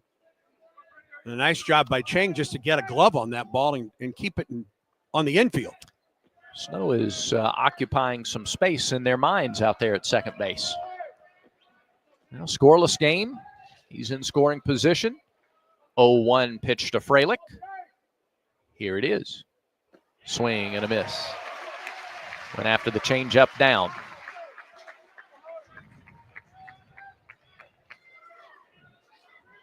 Oh, 2. Tigers down to their last strike here in the 5th. They have hits in each of the last 3 innings. Crowd gets behind their lefty. Elliott comes set, shrugs, and deals. And there's a fly ball to right fielder coming over. Mormon makes the catch. And there's out number 3. Tigers get a 1-out single, leave him in scoring position. No runs on a hit, no errors, 1 left. Halfway home series opener. It feels like a weekend series with a lot on the line here in Oxford tonight. No score. Auburn baseball continues in a moment. The passion, the tradition, the rivalries. Sirius XM is your destination for all things college sports, and we've got you covered. On SEC Radio, there is complete coverage of every school in the conference, including live games, plus 24/7 talk and analysis. So cheer along on the Sirius XM app and listen to your favorite team anywhere. And now you can get 3 months of Sirius XM free. Subscribe now. See offer details at SiriusXM.com/SEC Sports. Don't stop planning for your future. Don't stop investing in your kids' education. Don't stop dreaming of that new home. And don't stop growing your business. Whatever you're passionate or dreaming about, don't stop. Because when you have a bank you can trust, you have the confidence to take on tomorrow. Speak with a Trustmark associate today for advice on achieving your goals. Trustmark. People you trust. Advice that works. Member FDIC, Equal Housing Lender. Back to Oxford, Mississippi for more Auburn baseball against Ole Miss. No score. Cam Tilley has pitched a whale of a game. He's given up 1 hit, allowed 1 walk, and hit 1 batter through the first 4 innings. He will face the bottom third of the order, Soroic, Mormon, and Chang here in the 5th. This 5th inning is presented by Wind Creek Casinos. Elevate your game plan to fabulous. Play the hottest games, win fabulous rewards at Wind Creek Casinos and on the Casinoverse app. Ole Miss won 3 of its first 4 series in league play. They won their opener against Arkansas. Hogs won the next 2. After that, they won series against Missouri, Florida, and Kentucky. They've dropped 4 of 5 series since. Tilley's first pitch drops low to Soroic. 1 ball, no strikes. Soroic struck out on 3 pitches in his first at bat. His 5th strikeout in 14 at bats this year. First start of the season, pitch. Breaking ball, and it hit him.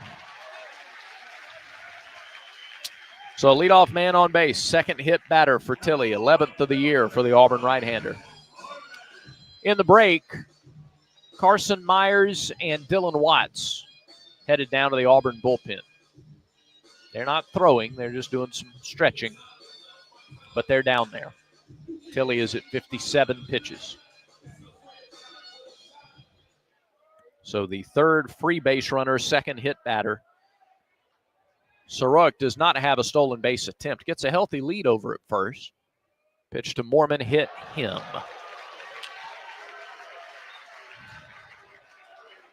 And they're at first and second with nobody out, and that may draw a visit from Everett Tieford. The infield goes in to talk to Tilley. That may change the strategy now with Chang up there. He may bunt those 2 guys over. He has 5 sacrifice bunts this season, easily the most on the ball club, and Everett Tieford will now make his way to the mound. Check the Yellowwood scoreboard. Kentucky leads Vanderbilt 7-2. They're in the top of the 5th in Nashville. It's a 1-run game now in Gainesville. Alabama leads Florida 5-4 in the top of the 6th. They're in the 7th in Athens. Georgia doubling up Texas A&M 10-5.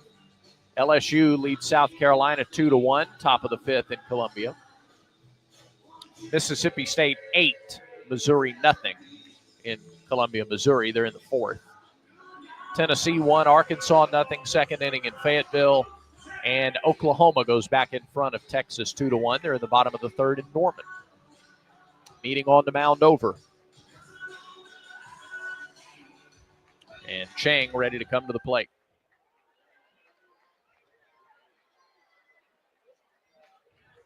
Guevara in on the grass at third. McMurray in on the grass at first, and they throw back behind the runner at second. Soroic, not a bad idea. He's back safely.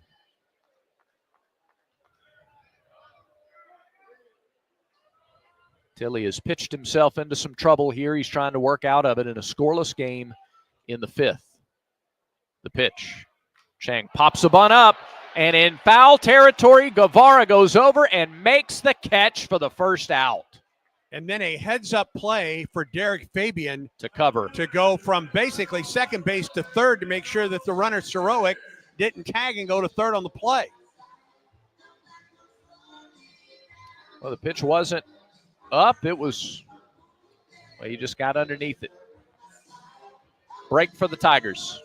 Can they capitalize? Now back to the top of the order. Now double play gets you out of the inning, although this guy has not hit into one this year. Sanford is grounded to first and flied to left. 1 out, runners first and second. Pitch to him upstairs, 1-0. And Carson Myers has begun to throw in the Auburn pen.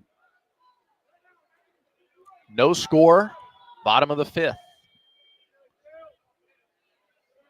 Tilley looks to second, comes home. Strike on the inside corner. Ole Miss fans didn't think so, but the count is even. Soroic at second, Mormon at first. Tilley comes set. Cam comes home. And there's a line drive into right field. That's a base hit. Rounding third. They'll hold him up there as the throw comes in. And it was a good throw from Rembert. Bases loaded for Ole Miss. Just their second hit of the ball game. Third time through the order begins with a single for Sanford. And Luke Hill, who doubled off of Tilley his last time up. If Chang is successful with the bunt, it's a 1-0, maybe a 2-0 game right now for Ole Miss. Maybe 2, yes, exactly. As it is, you still got to force at every base. And this is a guy in Hill, as successful as he's been. And he's, I think, 36 straight games reaching base. He has hit into 7 double plays. I'm not surprised after seeing how hard he hit it last time up. Ooh. He's got good speed, but it can get to you in a hurry. So Tilley has gotten plenty of ground balls tonight. Can he get another one right at somebody? The pitch. Strike 1 at the knees. Fastball. Still throwing it up there at 92.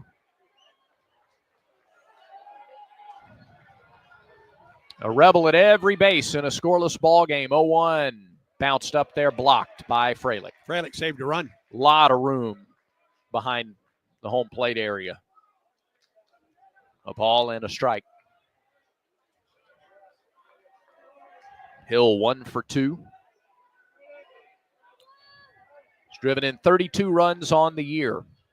1-1 pitch. Missed inside. Off-speed delivery, and it's 2-1. That has been a tough pitch for Tilley of late to land. Inside to the right-hand hitter. The wind and the 2-1. High, it's 3-1.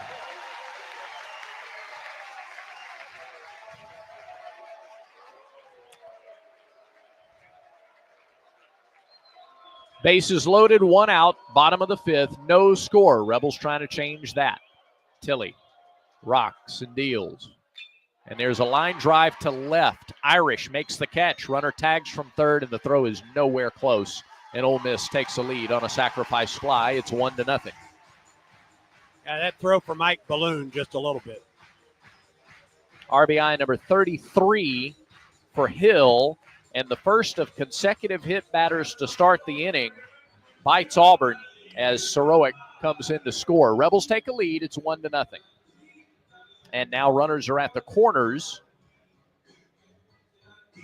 Sanford stayed at first. Mormon tagged from second on the throw home, so he's at third. First and third, 2 outs.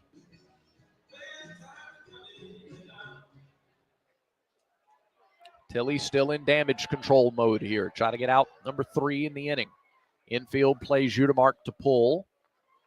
A lot of room on the right side. Tilly from the middle of the rubber fires. Swing and a miss at a slider, 0-1. He carved Udemark up with that slider in the first inning.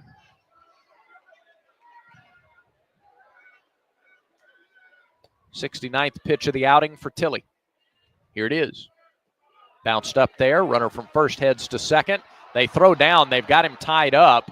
And now they throw to third, and the run comes in to score. Snow made the wrong decision. Sure did. Ole Miss was trying to hold the throw up so that Mormon had time to make it home. Snow wheeled around and threw to third as Mormon broke home. Rebels steal a run on what should have been out number 3. Now that throw is home, not third. And not only did he throw to third, he threw high to third. Yep, that's just the wrong throw. And it's 2-0 Ole Miss.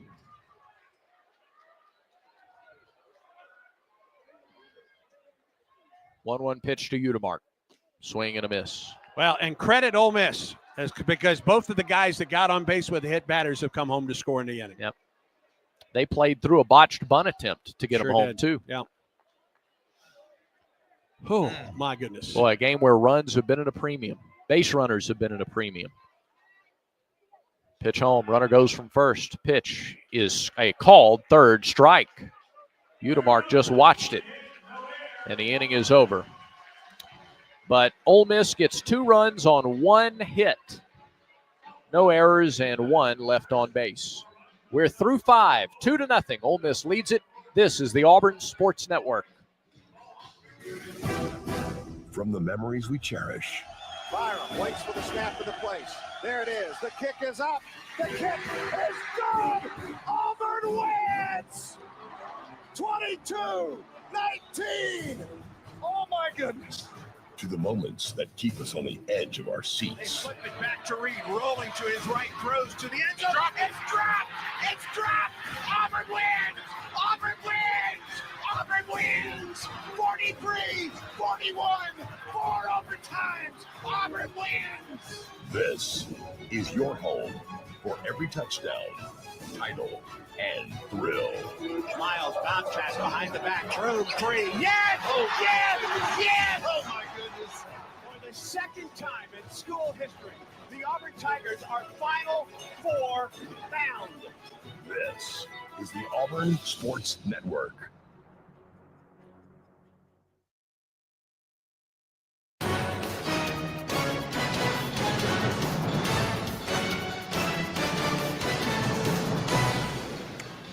Two 2-0 Ole Miss leads it as we go to the 6th inning. It is Carter, Rembert, and Guevara due up for Auburn.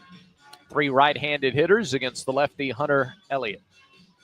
Auburn has out-hit Ole Miss tonight 3-2, but the battle of base runners, free base runners, extra bases. Auburn has issued 1 walk and hit 3 batters. Whereas 3 hits tonight for Auburn, and 2 of them erased on the base paths. And Hunter Elliott goes to work against Carter. He walked Bristol back in the 3rd inning. Pitch. Carter checks his swing. Did he go? No, says Ryan Broussard at first. Right-hander Mason Morris out of Tupelo, Mississippi, has begun to warm up for the Rebels. They would love to get, well, even 6 is really good, but if they could get 7, that would be huge for them. Another check swing. That pitch miss high. 2-0 to Carter.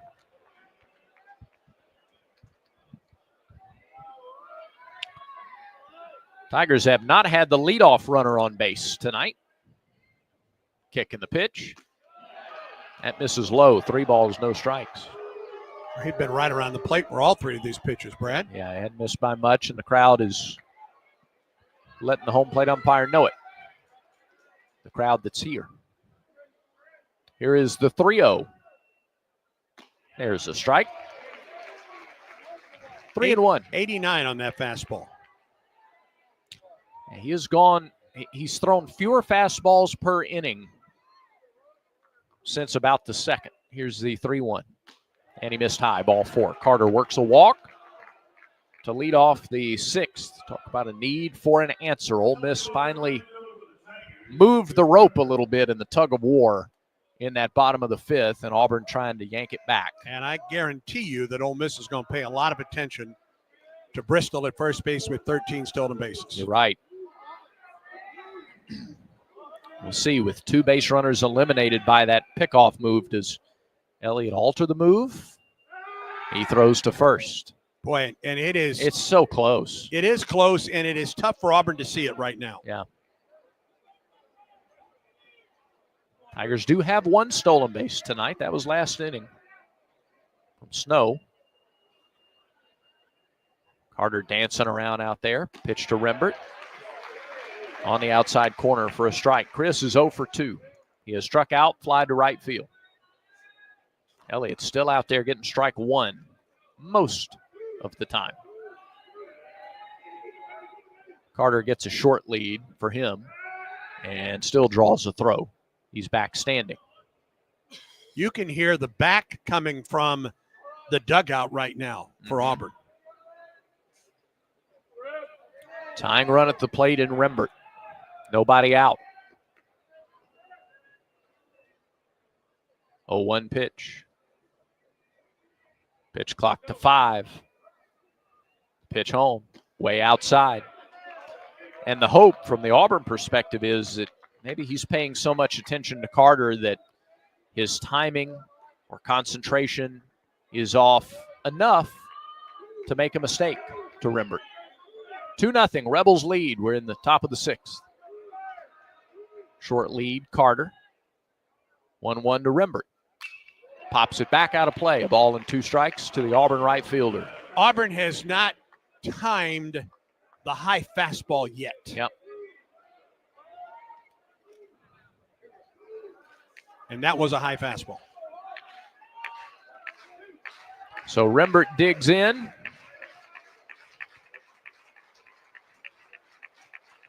Carter draws a throw at first. He's scurrying off the bag, back to the bag. He was dancing a little back. bit there. Yeah.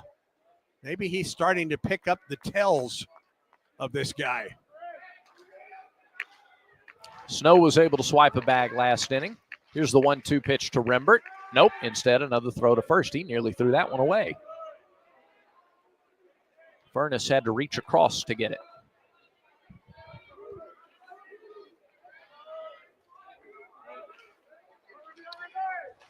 It's a long at bat by Rembert, but he's only seen 3 pitches. Runner goes, pitches a ball high and away, and Carter steals second base. Auburn's second stolen base in as many innings, and a runner's in scoring position. Rembert's count, 2 balls, 2 strikes, and nobody out. 14th stolen base for Bristol Carter. He got a really good jump. Almost came off the bag. Yeah, he almost overslid the bag. Got the left hand down in time. Now the home plate umpire is yelling something into the Ole Miss dugout. Not sure what Derek Malika's addressing there. I don't know if they thought maybe there was interference by Rembert. I'm not sure. Here's the 2-2. Fouled off the end of the bat. Chris just did get enough. Change up.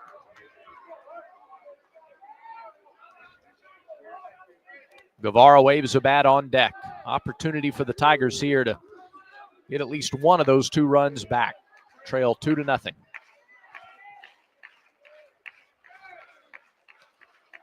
Stretch, pitch number 76.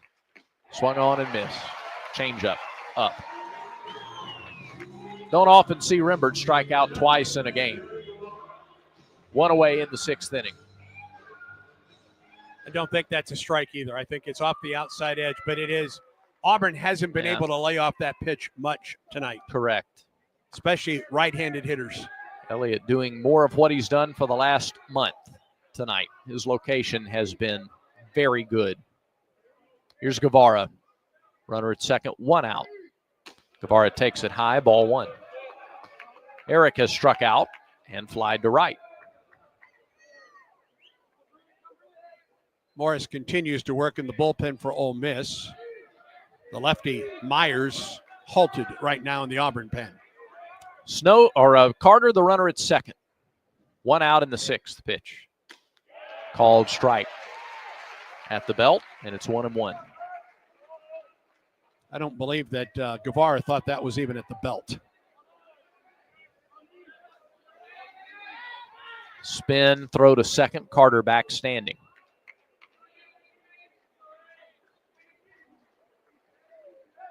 All these throws back could also be to try to disrupt the hitter's timing. They are really making the batters wait. Elliott comes set. Carter gets his lead from second. It's a big one. Dancing around back there. Pitch. Upstairs. 2-1.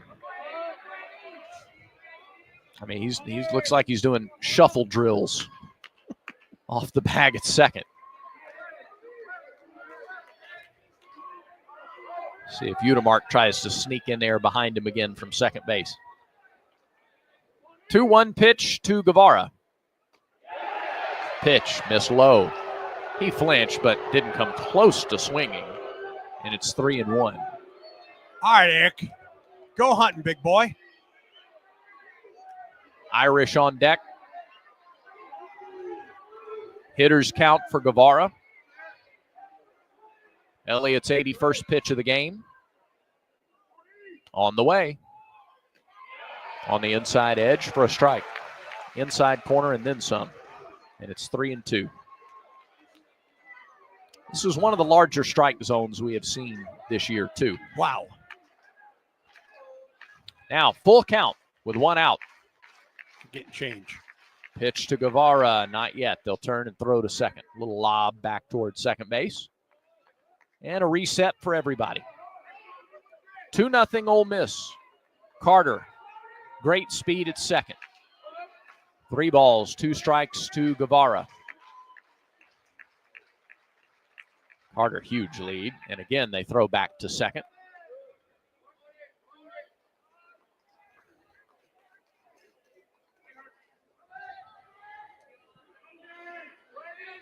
Carter getting that gray uniform filthy tonight. Now the 3-2 pitch to Guevara. Here, nope. Another throw back to second base.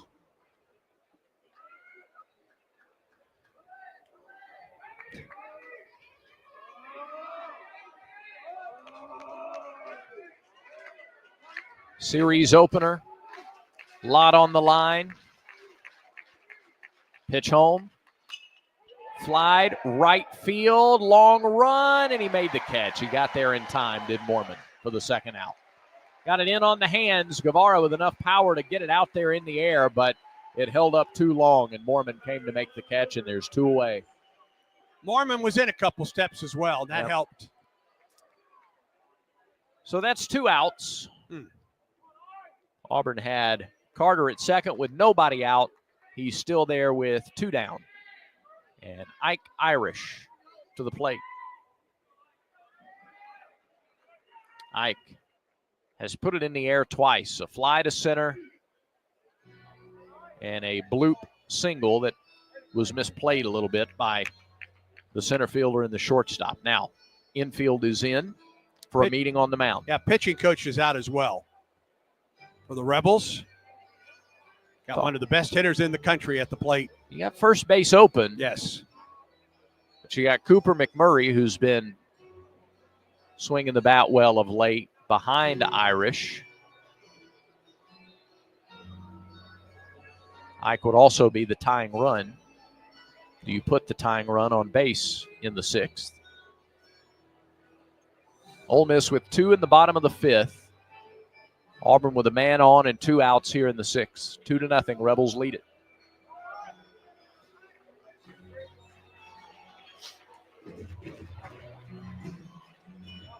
LSU's added a run at South Carolina, by the way. They're in the top of the 6th. Tigers lead the Gamecocks 3-1.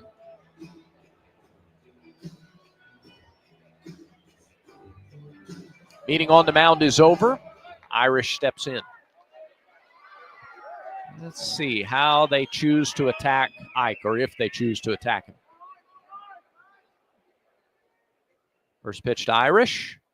Inside as we pause 10 seconds for station identification on the Auburn Sports Network.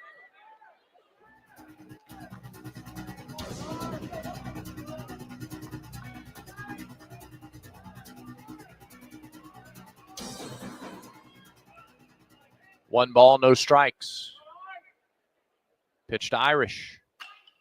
Little nubber out to the shortstop. Throw to first in time for the out. The inning's over.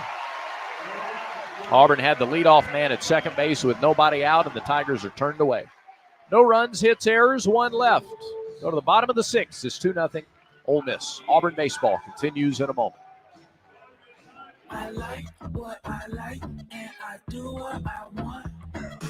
If what you like is getting the highest payouts, getting the most free play, and finding more of your favorite games all on a spacious upscale gaming floor, then Wind Creek Atmore is your kind of fabulous.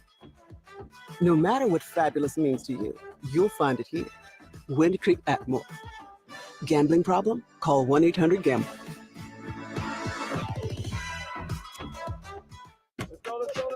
Let's huddle up and make things happen with the only cards for the Plains. The Auburn University Regions Visa Debit Card and prepaid Regions Now card.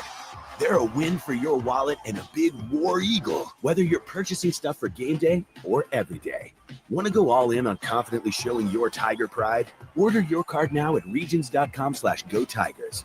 Regions, official bank of the SEC. Member FDIC. Terms, conditions, and fees apply.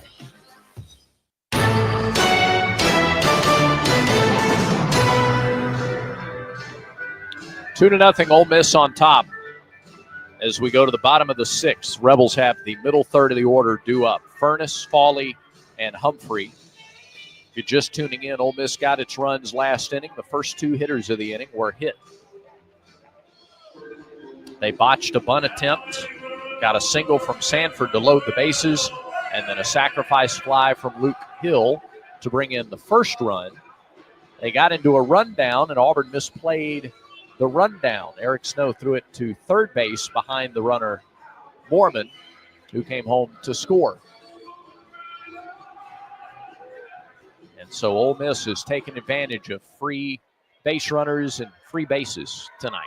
Big Will Furness steps in to start the sixth. First pitch to him is fouled straight back, 0-1. Cam Tilley, 72 pitches. He's given up those 2 runs on just 2 hits tonight, but he's hit 3 batters and walked 1. Furness has grounded out twice, once to third, once to second. 0-1 pitch. Breaking ball dropped. Dropped a little outside, I guess. 1-1. SeatGeek makes it easy to find tickets so you can be a part of all the celebrations this season. 1-1 to Furness. Curveball. That didn't find the back door either. 2-1.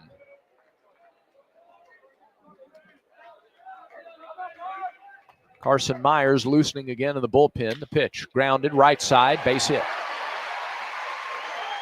2-1 pitch. Furness with his first hit of the game. Second straight inning that the Rebels have put the leadoff man on base.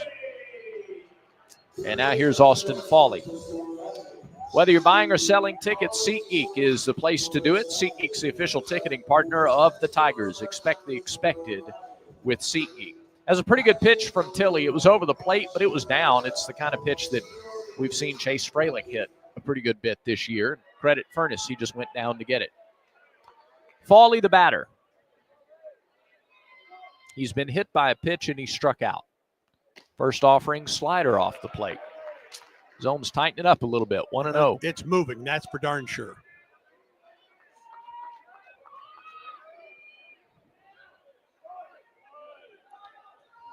.44 strikeouts in league play now for Fawley. The pitch missed outside, and it's 2-0.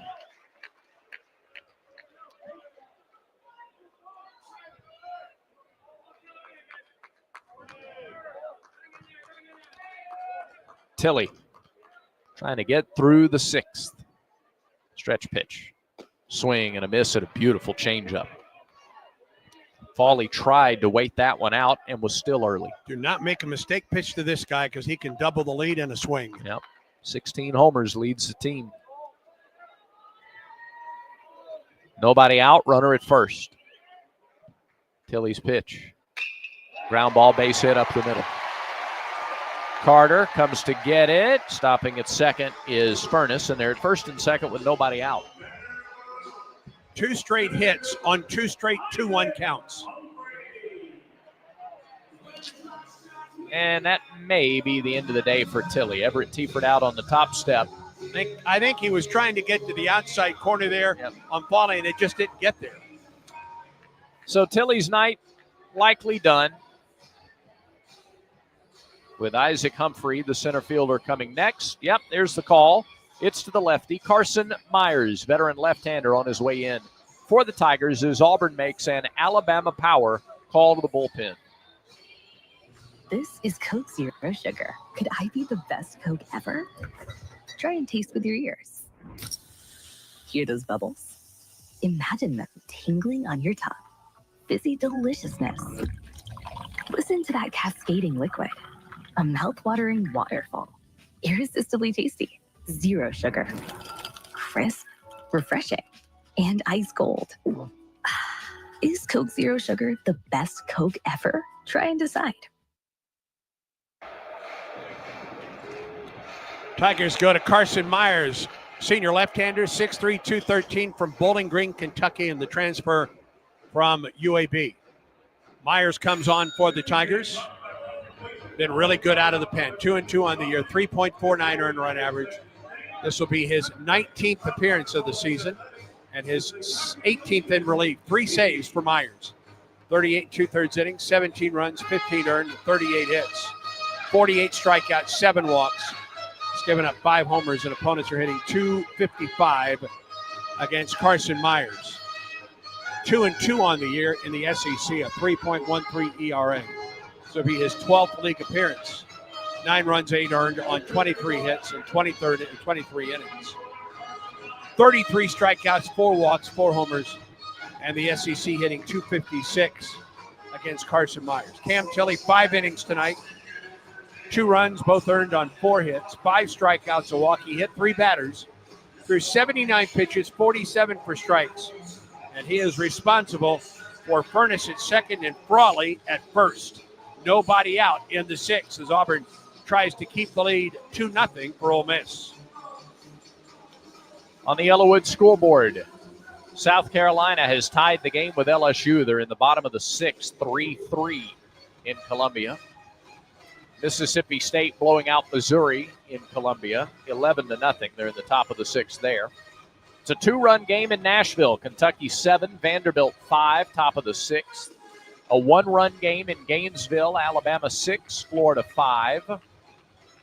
Georgia leads Texas A&M 10-6 in Athens in the top of the 8th.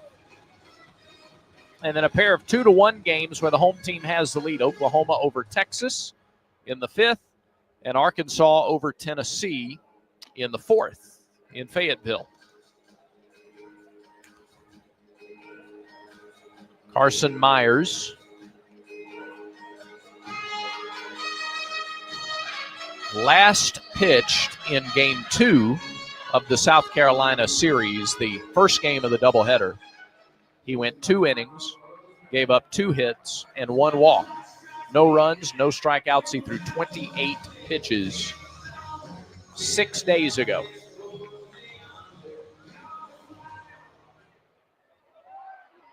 It's a lefty-lefty matchup. Humphrey has walked and flied to center. Ole Miss trying to open it up here. They lead 2-0 in the bottom of the 6th. Myers delivers, and the bunt is popped up, back, and all the way to the backstop. 0-1. Chase almost walked through the umpire to try and get to that ball. Luke Chang popped up a bunt attempt with first and second and nobody out last inning. Now, is Humphrey going to try to bunt again? Yes. Yep. He squares. This time he bunts it foul, 0-2.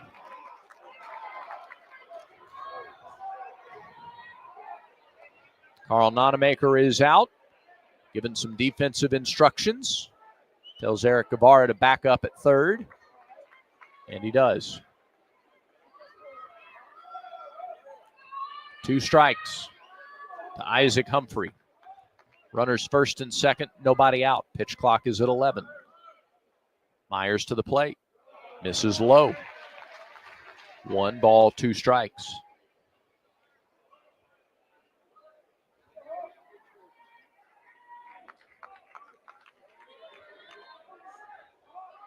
Pinch hitter now on deck for Ole Miss. As we look down. Pitch. Popped up. Left side, that'll make it into the seats. That's Colin Reuter. Or, excuse me, it's Reuter. Reuter would look to hit for the DH. Soroic. Right-handed hitter. Yep. Myers, a 1-2 pitch to Humphrey. On the way. Grounded foul. And Humphrey stays alive.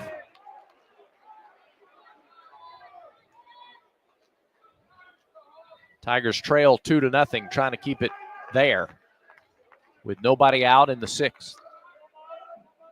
Myers, the first reliever of the game for the Tigers. He comes set and fires. Swung on and missed. He got him to chase 1 low. Good fastball from Carson. 1 away in the 6th. And he chased one. He chased one out of the strike zone. Yeah. Now that was down for sure. Now Colin Reuter.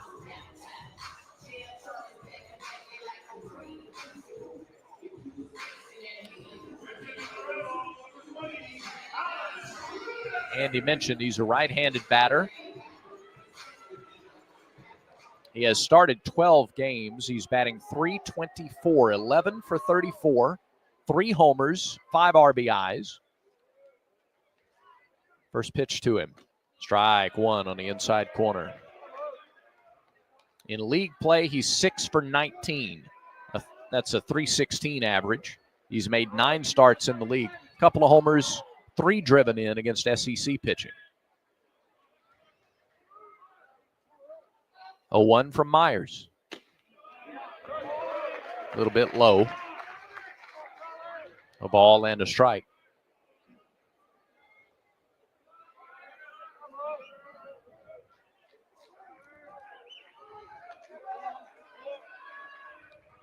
Soroic was hit by a pitch to lead off the 5th. That's his last at bat of the night. Pitch to Reuter right through there for a strike. Fastball at 91 at the knees. And now Myers ahead in the count 1-2.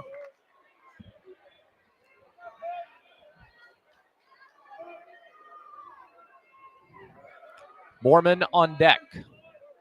Runners at first and second. 2-0 Rebels. Pitch clock down to 3.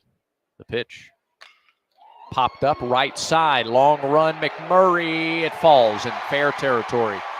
Rounding third is Furness. He scores on the way to third. Throw is cut off. Fawley is there. They're at the corners with 1 out on a bloop single. And Ole Miss adds to the lead. It's 3-0. That's not a bad pitch. It's just a bad break for Auburn.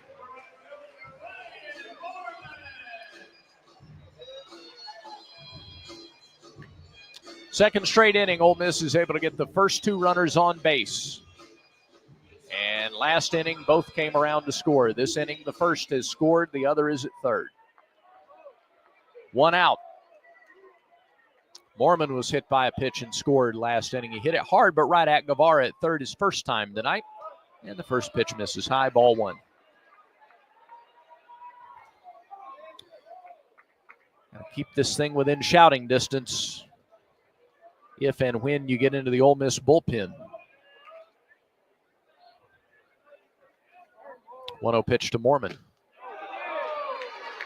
Didn't get the outside corner. It's 2-0. Too many 2-0 counts tonight, too.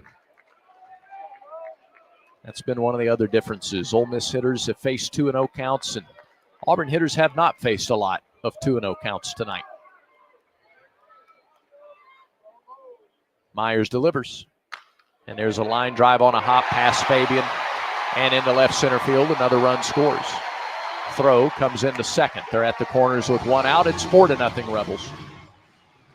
Mormon drives in his 44th run of the year. That was an odd route by Fabian to that ball. Well, it had some slice back to him, too, and he sort of overran it. It looked like it was going to go in the 5-6 hole and sliced backwards. Now, 4-0 on the fourth hit of the inning.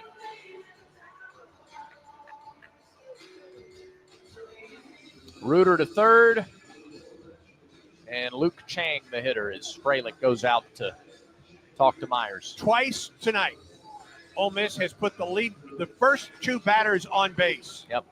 And in both of those occasions, those runners have come home to score all four of the runs so far in this one.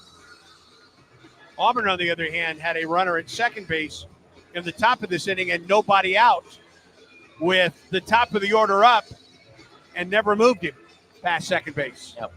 That's the difference in the ballgame right now. Here's Chang. 0 for 2 tonight. He's fouled out on a bunt attempt, and he's grounded to third. One out. They're at the corners. Pitch. High, ball one. McMurray playing up at first base. Even with second base open, he held the runner and then moved up as if he was looking for the bunt from Chang.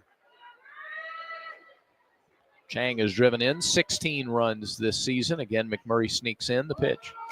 He shows bunt, takes a strike, throw down to third. Runner breaks for home. They've got him caught in a rundown. Reuter caught between Freilich and Guevara. Finally, Eric applies the tag for the second out. 2-5-2-5.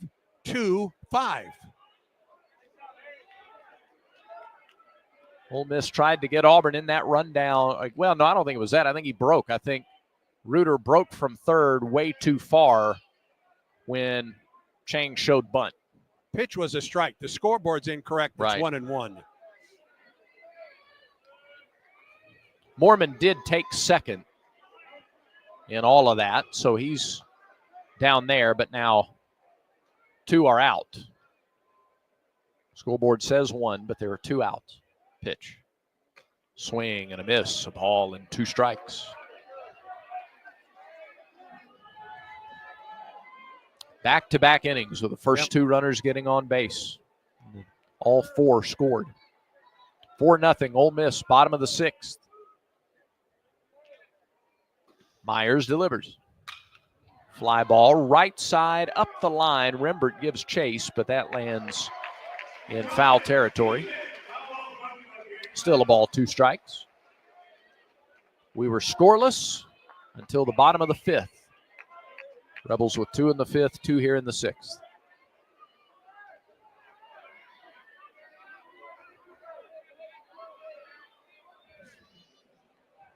Myers looks in, looks to second, now fires home.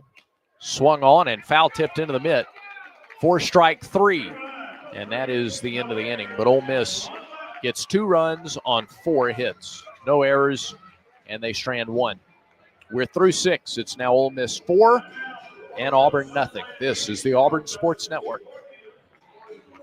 Hey guys, it's Auburn baseball season again, and if you want to hit your next big event out of the park, then get Baumhauer's Victory Grill in Auburn to help with all of your catering needs. From team parties to tailgating or any big event you may have, Baumhauer's always hits a home run by making sure all of your logistics are covered, and you can just sit back, relax, and enjoy the big game. And if you need a place to host your party, come try Baumhauer's new covered patio. Give us a call to book your big event today. Baumhauer's Victory Grill, 2353 Bent Creek Road in Auburn. War Eagle. Don't stop planning for your future. Don't stop investing in your kids' education. Don't stop dreaming of that new home. And don't stop growing your business. Whatever you're passionate or dreaming about, don't stop. Because when you have a bank you can trust, you have the confidence to take on tomorrow. Speak with a Trustmark associate today for advice on achieving your goals. Trustmark. People you trust, advice that works. Member FDIC, Equal Housing Lender.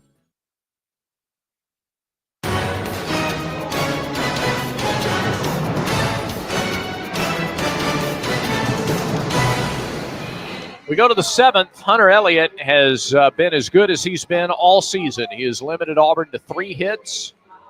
Tigers have not been able to scratch a run across. Auburn trails 4-0. Middle third of the order, McMurray, Steele, and Snow due up for the Tigers as the lefty goes to work. He's got 85 pitches in through 6 innings.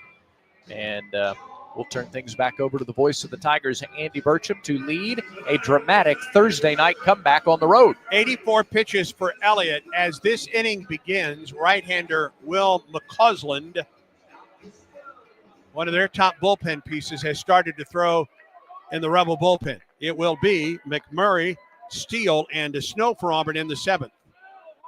Auburn has now been out-hit 6-3 and trails in the game 4-0. Cooper 0 for 2 with a strikeout and a line out to center. First pitch from Elliott. Ground ball foul. He jumped on a changeup and fouled it off the right side.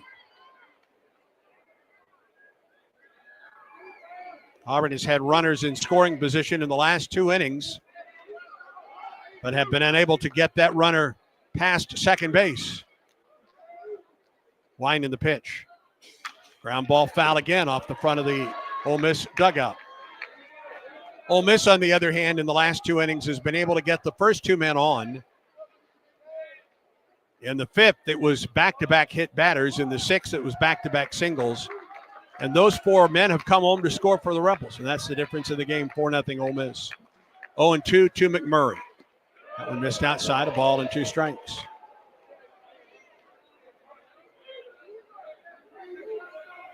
Four runs, 6 hits, no errors for Ole Miss. No runs, 3 hits, no errors for the Tigers.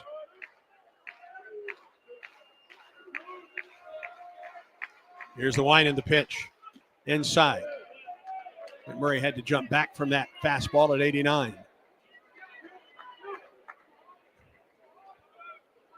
Two and 2 the count.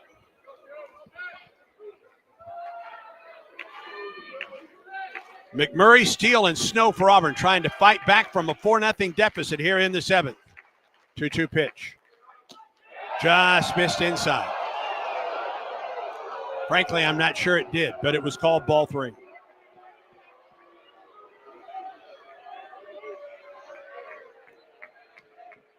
Full count now to Cooper McMurray.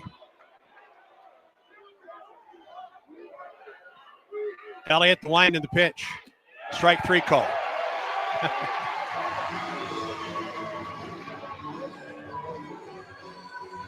Seventh strikeout for Elliott.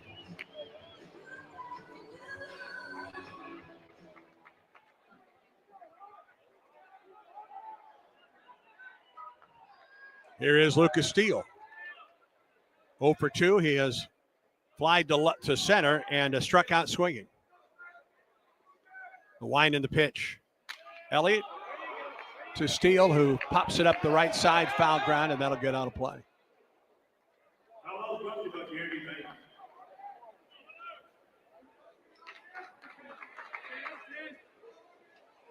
Auburn has had the leadoff man on base once tonight.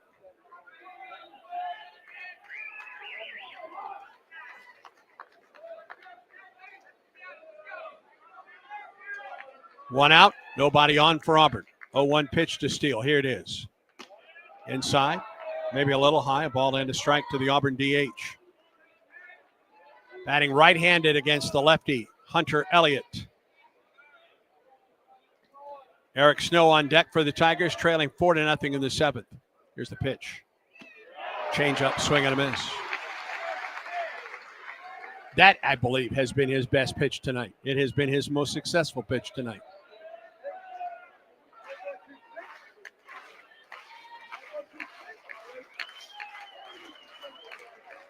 One, 2. Chopper. Shortstop backs up. Fields and throws to first in time for the out. Ole Miss had the shift on and Steele hit into it. 2 outs. And here is Snow.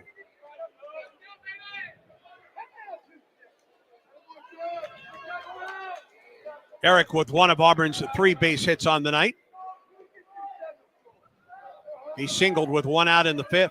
Stole second, but was stranded there. Line to the pitch. There's a line drive up the middle, a second hit of the night for Snow. Well, his other was on a fastball. This was the changeup, but it was still the first pitch. And that brings Fabian to the plate. Fabian 0 for 2 with a fly out to deep center and a strikeout swinging. He bats with a runner at first and 2 outs. Elliott the stretch. Snow does not have a big lead at first. Here's the pitch. Fabian to the third baseman. Backhand stab at the bag. He throws to first. And Auburn is retired. No runs on a hit, no errors. And a man left to the bottom of the 7th in Oxford. Ole Miss 4, Auburn nothing. Auburn baseball continues in a moment. Let's huddle up and make things happen with the only cards for the Plains. The Auburn University Regions Visa Debit Card and prepaid Regions Now card. They're a win for your wallet and a big war eagle, whether you're purchasing stuff for game day or every day. Want to go all in on confidently showing your Tiger pride? Order your card now at regions.com/go Tigers. Regions, official bank of the SEC. Member FDIC. Terms, conditions, and fees apply. When the game is on the line, you want someone you can count on. At Alabama Power, we believe in consistency and having each other's back. It's our game plan to safely deliver the electricity you depend on. We give 100% to achieve 99.9% reliability.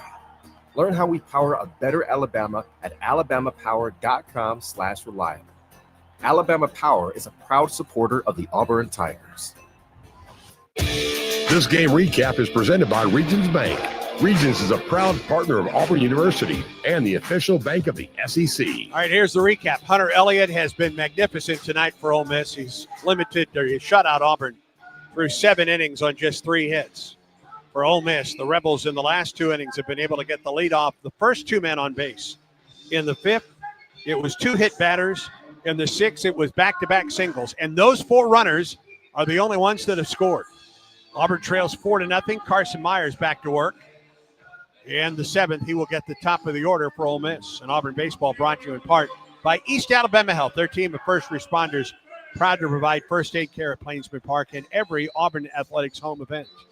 I think they will be there when the NCAA Regional is open in a couple weeks. No question.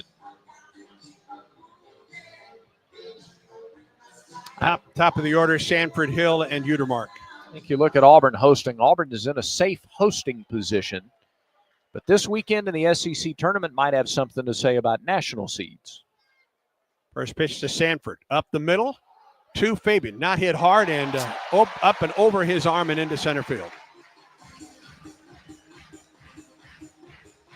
We haven't said this very often. No. But this will be an error on Derek Fabian this year. Yep, just rolled right up the heel.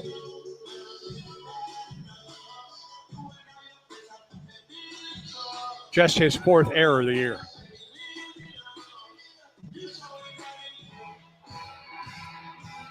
Ball was not hit hard. Nope.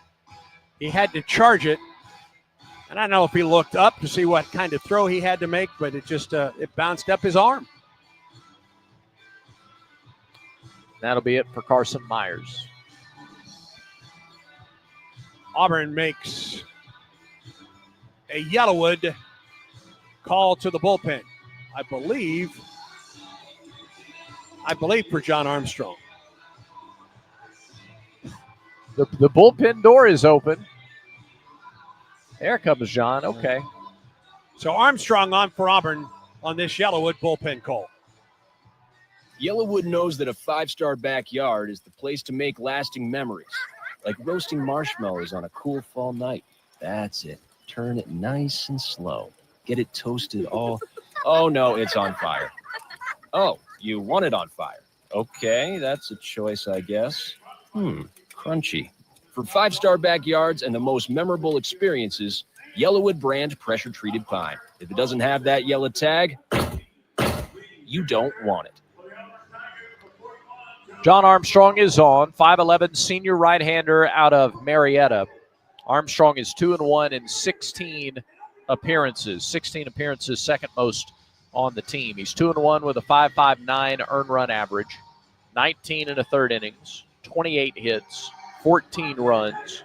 Of those, 12 are earned. He's walked only 6. He has struck out 25. Teams are batting .341 against John Armstrong with 3 doubles and 2 homers, 2 wild pitches, 2 hit batters for the right-hander. And in SEC play, Armstrong 0-1 in 8 outings with a 9.31 ERA. 9 2/3 innings, 21 hits, 12 runs, 4 walks, 14 punch-outs.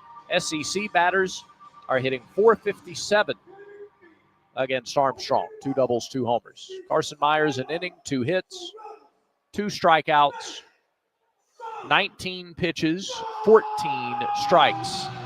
And a little bad luck, the error behind him on a ground ball on the first pitch of the inning. So a runner at first for Armstrong and nobody out in the bottom of the 7th. And it will be the number 2 hitter, Luke Hill, to the plate.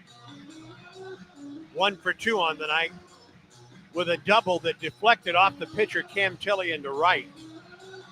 A sacrifice fly to left that plated the first run of the night for Ole Miss. So Armstrong trying to keep it a 4-run game here in the bottom half of the 7th, in a game where Auburn offensively has just been shut down by the starter. Yep. Andy, on the Yellowwood scoreboard, Florida's taken the lead over Alabama. It's 7-6 Gators. Bottom of the 8th in Gainesville. 7th inning in Nashville, still Kentucky 7, Vanderbilt 5. Bottom of the 7th in Columbia, South Carolina, Gamecocks and LSU tied at 3. And it's now Tennessee 4, Arkansas 2 in the 4th inning in Fayetteville. Yellowwood scoreboard. Sanford at first has 12 stolen bases, gets a good lead over there as Armstrong stretches and pitches, and Hill takes it low. A runner at first, nobody out for the Rebels here in the 7th.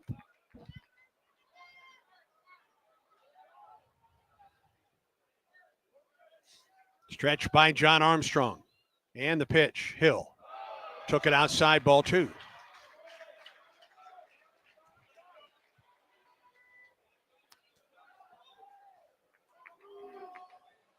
Sanford reaching on an error by Fabian. Gets his lead, the pitch, Hill takes a strike. 2 balls and a strike, the count. This has been a very tough count for Auburn pitching tonight. Stretch. Pitch on the way. Ball 3 away. 3-1.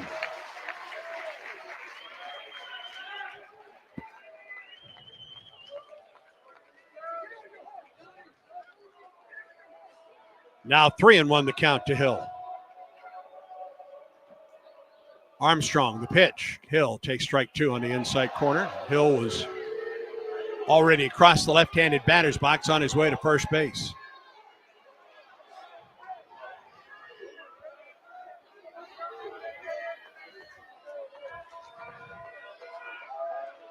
Three balls and 2 strikes to Luke Hill. Sanford with his lead at first. Is he off with this pitch? He is. The pitch is ball 4 outside.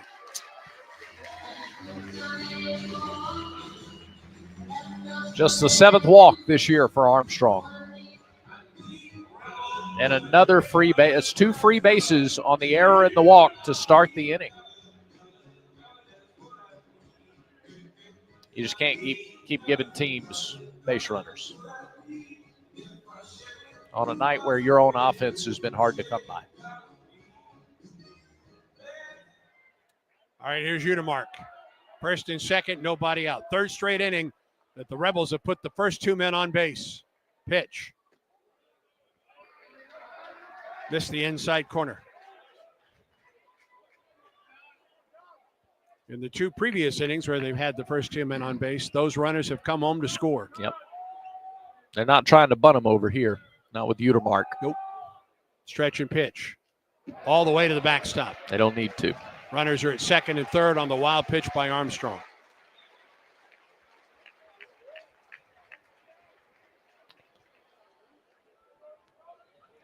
Two balls and no strikes now to Udemark.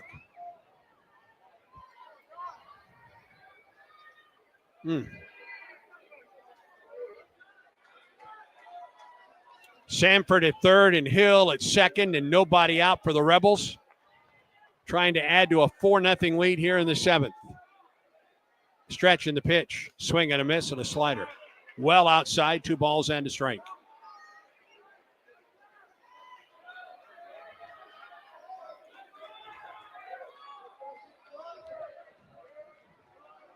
Armstrong stretches. Here's the pitch. Ball 3 low. You have first base open, but you have the left-handed hitting Will Furnace waiting on deck. 3-1 now to Utermark. Stretch in the pitch. Up the middle, base hit. 1 run is home. Here comes the second. Here comes the throw home. It's cut off. 6-0 Ole Miss.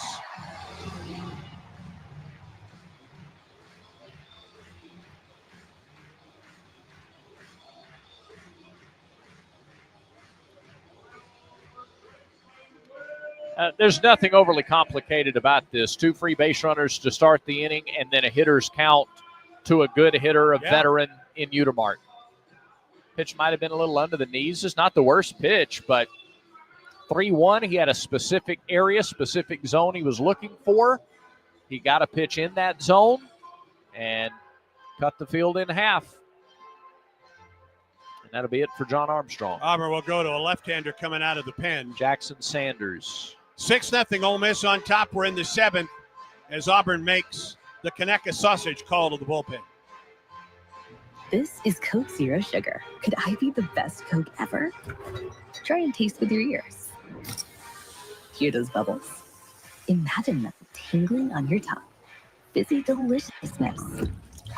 Listen to that cascading liquid. A mouth-watering waterfall. Irresistibly tasty. Zero sugar. Crisp, refreshing, and ice cold. Is Coke Zero Sugar the best Coke ever? Try and decide. Jackson Sanders, the freshman from Opelika, gets another taste of road life in the SEC. Left-hander, 6'1". Sanders, 1-1 in 14 appearances this year, a 5.40 earned run average, 16 2/3 innings in 14 appearances, 19 hits, 10 runs, 12 walks, 9 strikeouts. He's given up 3 doubles, 2 triples, 2 home runs, and teams are batting .297 against Jackson Sanders in SEC play. 3 outings. He's given up a run on a hit in 3 innings, so his earned run average 3 flat, 2 walks, no strikeouts. He has given up 1 homer. That's the 1 hit that he's allowed in 3 innings. So teams are 1 for 8 against Jackson Sanders in league play. John Armstrong faced 2 batters, gave up a walk and a 2-run single on a 3-1 pitch. So from senior to freshman. And for a 3rd straight inning, Rebels have got the first 2 batters on base and scored both. 6-0. First 2 finals of the night on the Yellowwood scoreboard. Georgia wins at home against Texas A&M 10-6. Florida wins at home tonight against Alabama 7-6. Georgia now 17-11, while A&M falls to 10-18. They're going to struggle to make the tournament, aren't they? Yep. Florida improves to 14-14 in the league, and Alabama falls to 15-13. Elsewhere tonight, bottom of the 7th, Kentucky 7, Vanderbilt 5 in Nashville. South Carolina has come back to tie it up against LSU 3-3 in the top of the 8th. Mississippi State on top of Missouri 12-4 in the the top of the 7th. Oklahoma with a 3-1 lead at home against Texas in the 6th. And Tennessee leads at Arkansas 4-2 in the 4th. Here's Will Furnace to face the lefty Sanders. A runner at first, the pitch. Misses outside, ball 1.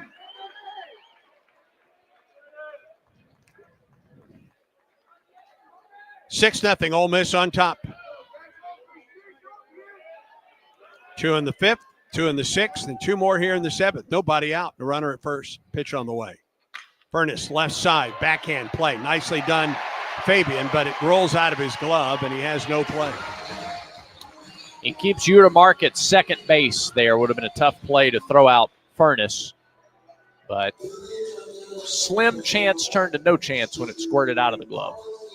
Second hit of the night for Furness. First and second, nobody out for the Rebels, and here is Austin Fawley.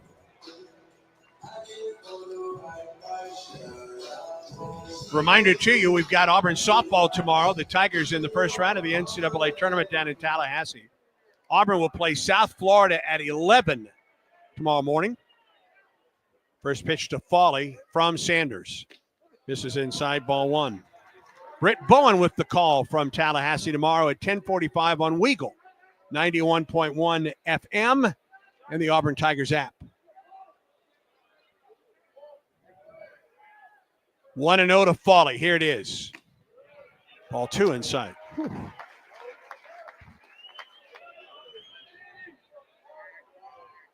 6-0 Ole Miss. We're in the bottom of the seventh. 2 on and nobody out. Stretch by Sanders. And the pitch. Fawley takes it low. Ball three.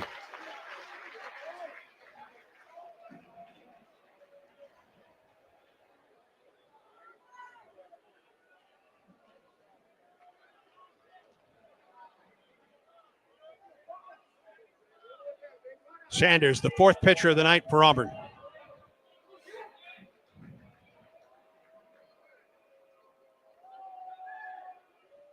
Stretch in the 3-0. Between the legs of Freilich. It's ball four anyway, and the bases are loaded with nobody out.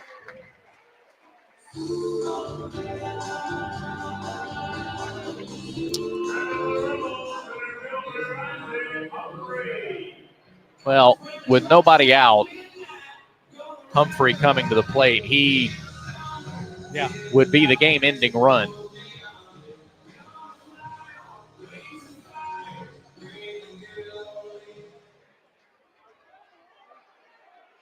Auburn trails 6-0. Nobody out, and the bases are loaded in the bottom of the seventh, and Humphrey to the plate. He is 0 for 2 on the night. Here comes the pitch. Inside corner, strike one. Auburn has not had a game like this season.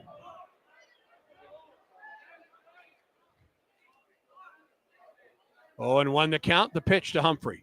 Swing and a miss, 0-2. There's some games that eventually worked their way out of hand. This again was a scoreless game going to the bottom of the fifth, but Tigers have only been shut out once this year. That was the finale of the Kentucky series. Scored 1 run in the opener against Georgia in Athens.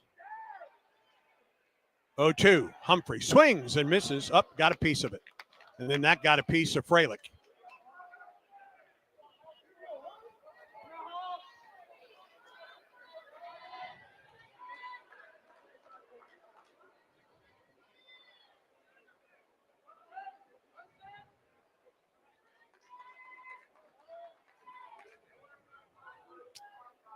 Count remains no balls and 2 strikes to Humphrey. He bats with the bases loaded and no one out. 2 runs home here in the bottom of the seventh. Stretch and pitch. There's strike 3 on a swing and a miss. Strikeout for Sanders.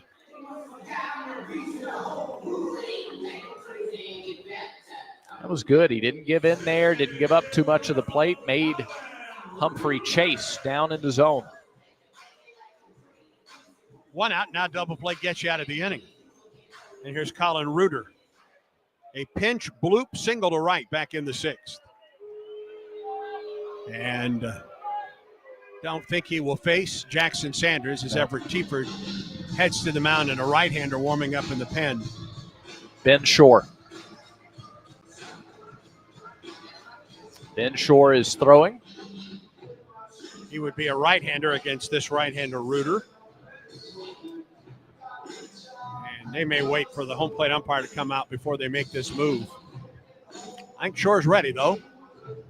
And you said it. You said it, Andy. A double play gets you out of the inning. It's a 6-run game. This thing isn't out of reach at this point if you can hold it here. And there is the signal. They'll go righty-righty and bring in Ben Shore. Tigers make another call to the bullpen. This time a Yellowwood call to the bullpen for Ben Shore. Yellowwood knows that a 5-star backyard is the place to make lasting memories, like roasting marshmallows on a cool fall night. That's it. Turn it nice and slow. Get it toasted all. Oh, no, it's on fire. Oh, you want it on fire. Okay, that's a choice, I guess. Crunchy. For 5-star backyards and the most memorable experiences, Yellowwood brand pressure-treated pine. If it doesn't have that yellow tag, you don't want it.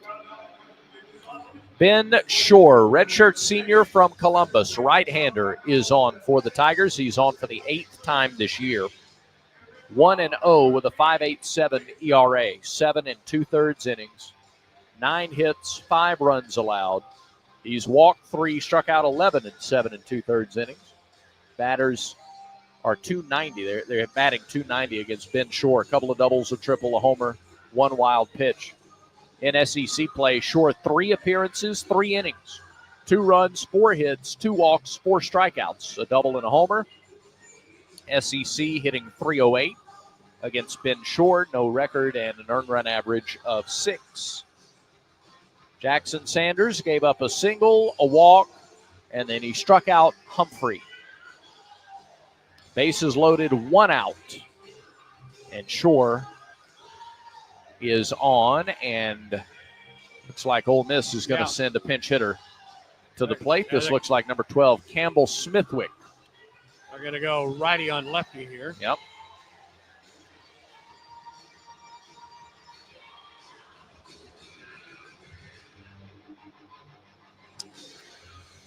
Campbell Smithwick, left-handed hitting reserve catcher.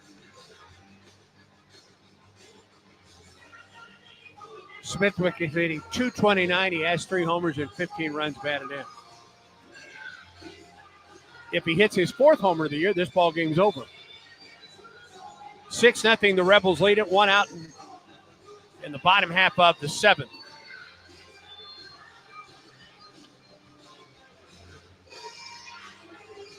And Ben Shore trying to keep it a 6-run deficit right here. Smithwick to play in his 28th game. He's made 18 starts.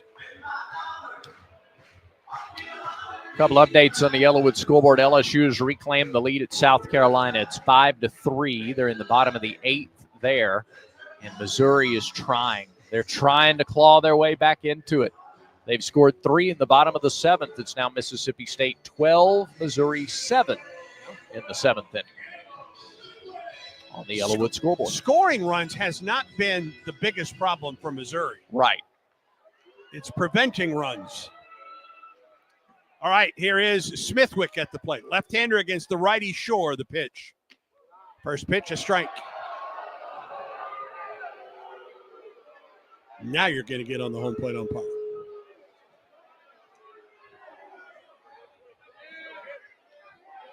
Van comes set. The 0-1 to Smithwick.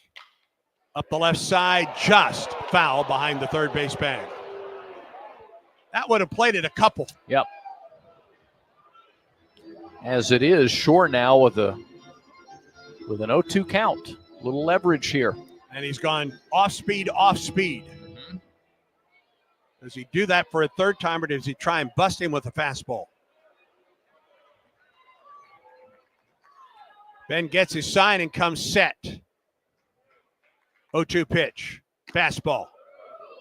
Wow. Well, they're quiet now. Auburn catcher didn't move his glove. That was a fastball that looked like it had the corner. 1 ball and I'd throw it again. I'd throw it the same spot again. 1 ball and 2 strikes to count. Here's the 1-2. Got him with another fastball.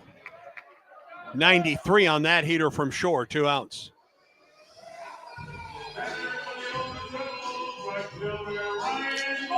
Well, it's hard to think you give up another 2 runs here in this inning, go down 6-0, but feel like you have a little momentum. If you can get Mormon here, you could at least bring it back to a position of neutral for the 8th inning. Marmon with an RBI single to left in the 6th. He's lined to third as well. He bats with 2 outs and the bases loaded. The pitch. Missed inside. Ben Short came to Auburn as a catcher. Was catching a bullpen, threw a couple pitches for Tim Hudson, then the Auburn pitching coach, and his career made a definite change at that point. Pitch. Swing and a miss. 85 on the slider, down and away.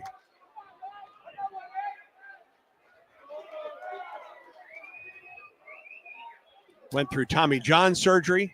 He's 2 years removed from that now. We've seen a little more versatility from Ben this year. 1 ball and 1 strike to count. Here's the pitch. Line drive, base hit to right. A run is home. Here comes another. Here comes the throw home from Rembert. He is safe. Oh! Close but safe at the plate. Auburn, and a runner goes to third. Auburn will try. Auburn, I think, may review this one. Why not? They will, yeah. It's an 8-0 lead right here. Throw looked like it got there in time. Butch Thompson would like a review of the play.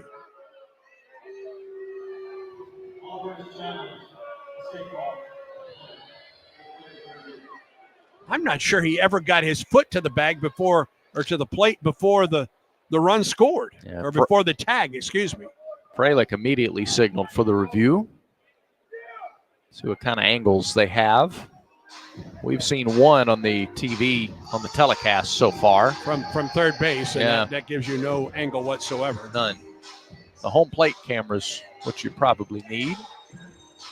If the call stands, it's 8-0. And runners at the corners. It was a good throw from Rembert in right. Yep. At the very least, Utermark scored. That shot's, he didn't get it with his left leg there. Did the tag get on the right leg before the right foot got to the plate? That's the question. Chase Fralick immediately called for the review as we pause 10 seconds for station identification on the Auburn Sports Network.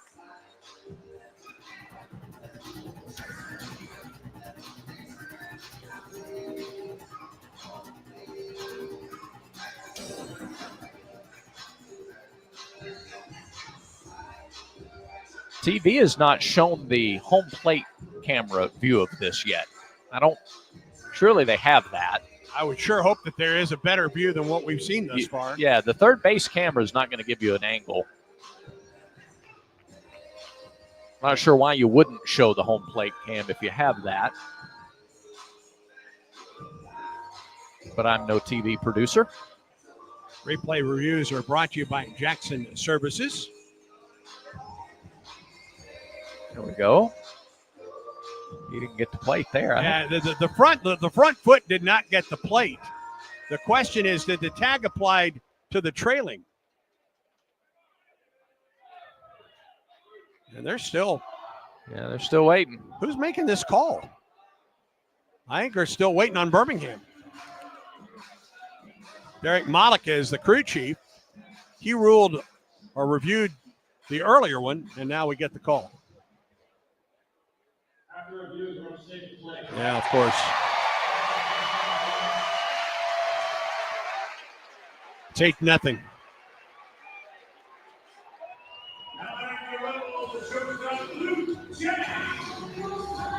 Credit Mormon for going the other way. Took a pitch up and away, yep, and he made the most of it. 2 hits and 3 runs batted in tonight for Mormon. And now Luke Chang at the plate. It's an 8-0 lead for Ole Miss. Runners at the corners with 2 outs. Shore off the stretch in the pitch. And Chang takes a strike. It's 8. Scoreboard shows 9-0. Yeah. Doesn't have the strike call up there. Here's the pitch. Inside. That's 2-0. Okay, so the first pitch wasn't a strike.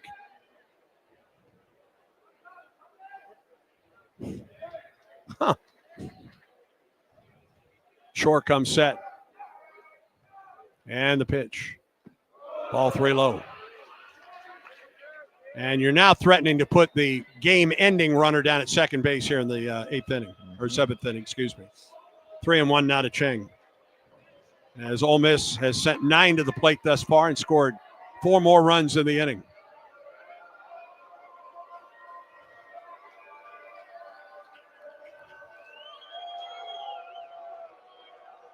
Here's the pitch. Ground ball left side. It's knocked down by Fabian, but a run scores, and everyone is safe. And it's now 9-0. Fabian got to the ball, but he had no play. Nope. Too far in the hole.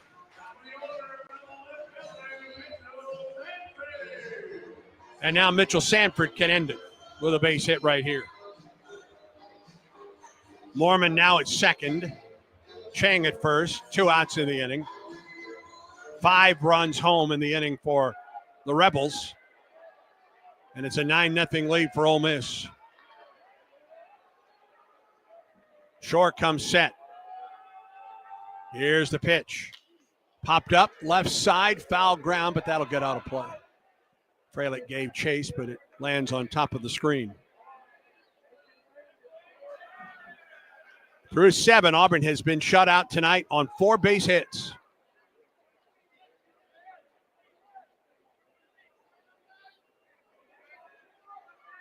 The Rebels have been able to get the first 2 men on base in the 5th, 6th, and 7th.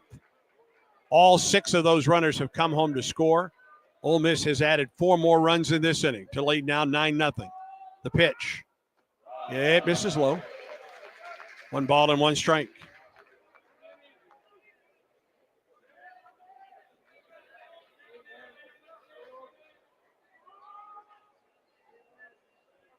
Sanford led off the inning. He reached on an error and scored the first of the 5 runs in this inning. Stretch in the pitch. Chopper foul. A ball and 2 strikes.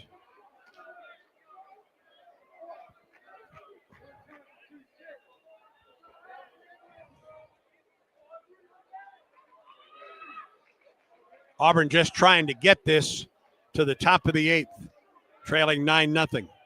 Ole Miss trying to end it here in the 7th. Runners at first and second with 2 outs. Here's the 1-2. Foul back. Fastball up. 94 from Shore. Talked to Ben before the game Tuesday, and he said, you know, I'm 2 years clear of Tommy John. I've just got a lot more confidence in my fastball this season. And he's shown it. A year ago, he was really, he had a slider, and that's about it.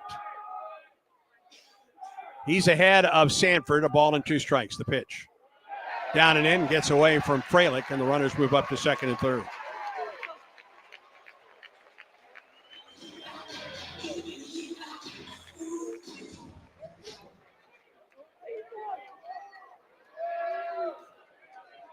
A wild pitch charged to Shore. 2 balls and 2 strikes to Sanford.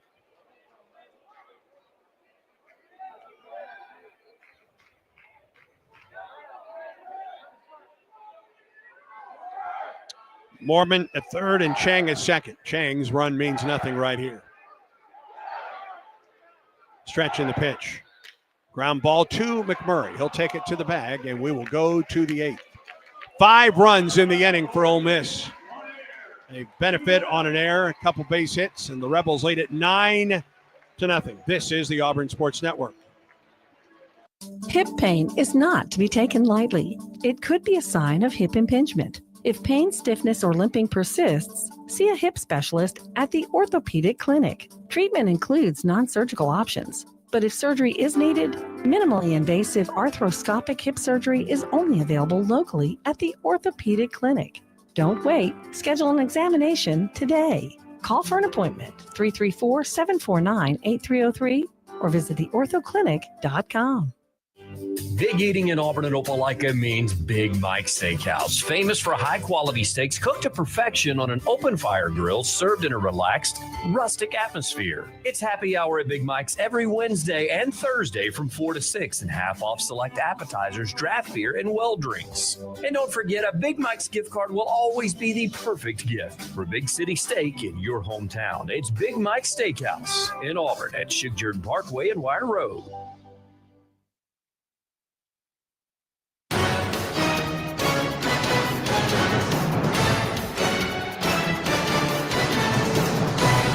Top half of the eighth with Auburn trailing 9-0 opens with a Pepper Tree pitching change for Ole Miss for a new level of taste. Tiger fans know it's got to be Pepper Tree.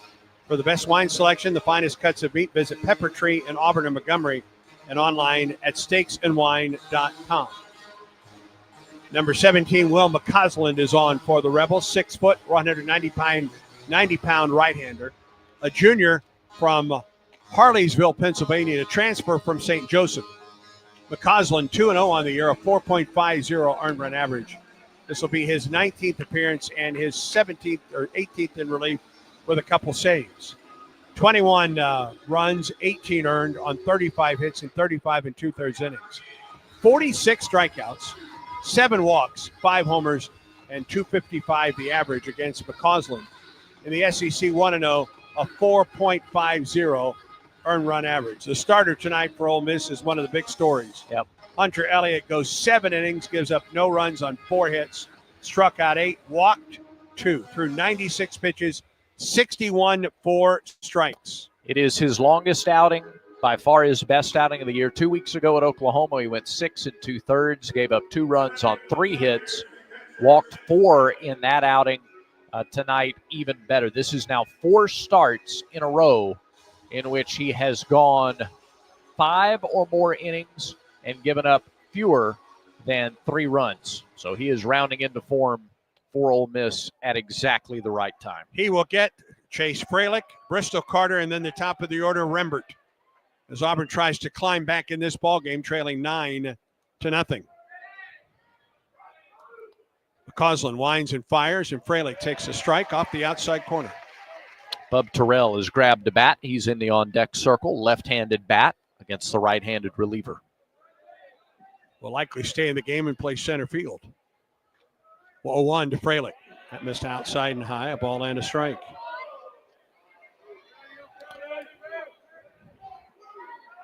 Well, many fans here feel like that's enough, and this one's over. They have headed for the exits. Got a chance to get a few base runners here, try to put something together. 1-1, strike, outside cornerish. A ball and 2 strikes to Fralick. At the bare minimum, try to create a little momentum for tomorrow. 1-2 pitch to Fralick. Here it is. All inside. 2 balls and 2 strikes to the Auburn catcher. Game 2 tomorrow is set for 7 Central Time. Our pregame coverage starts at 6:45.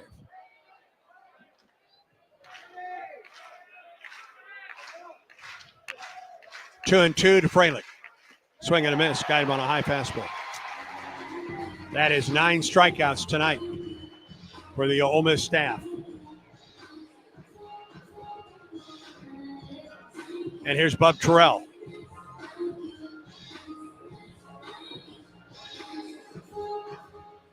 Terrell coming off of one of his better games in an Auburn uniform Tuesday night, a 3-double night for Bub.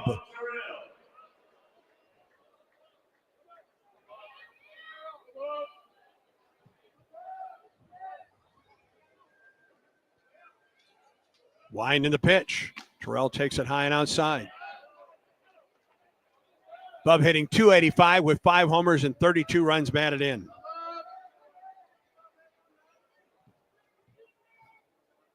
Wind and delivery. Bub swings and misses, had a mighty cut. 1 ball and 1 strike.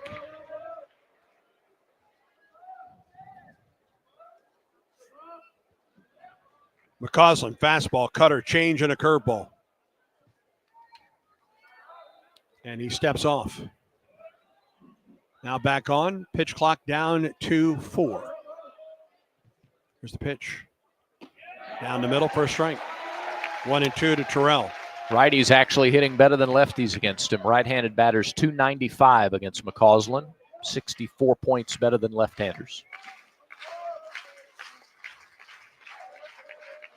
1-2. High and outside. 2 balls and 2 strikes the count. 9-0 Ole Miss leads. We're in the top of the 8th. Tigers have been held to just 4 base hits tonight. 2-2. Ball 3 down and in. Nice at bat. Cold off the bench, fall behind, and not give in. Work the count full. And Tigers just need base runners.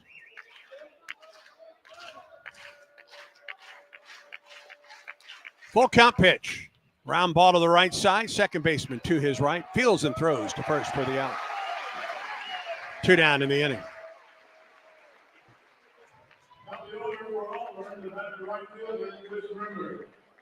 And that brings Chris Rembert to the plate.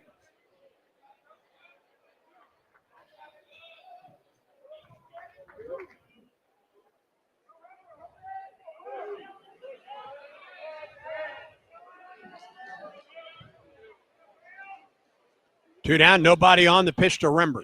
Fastball a little bit up.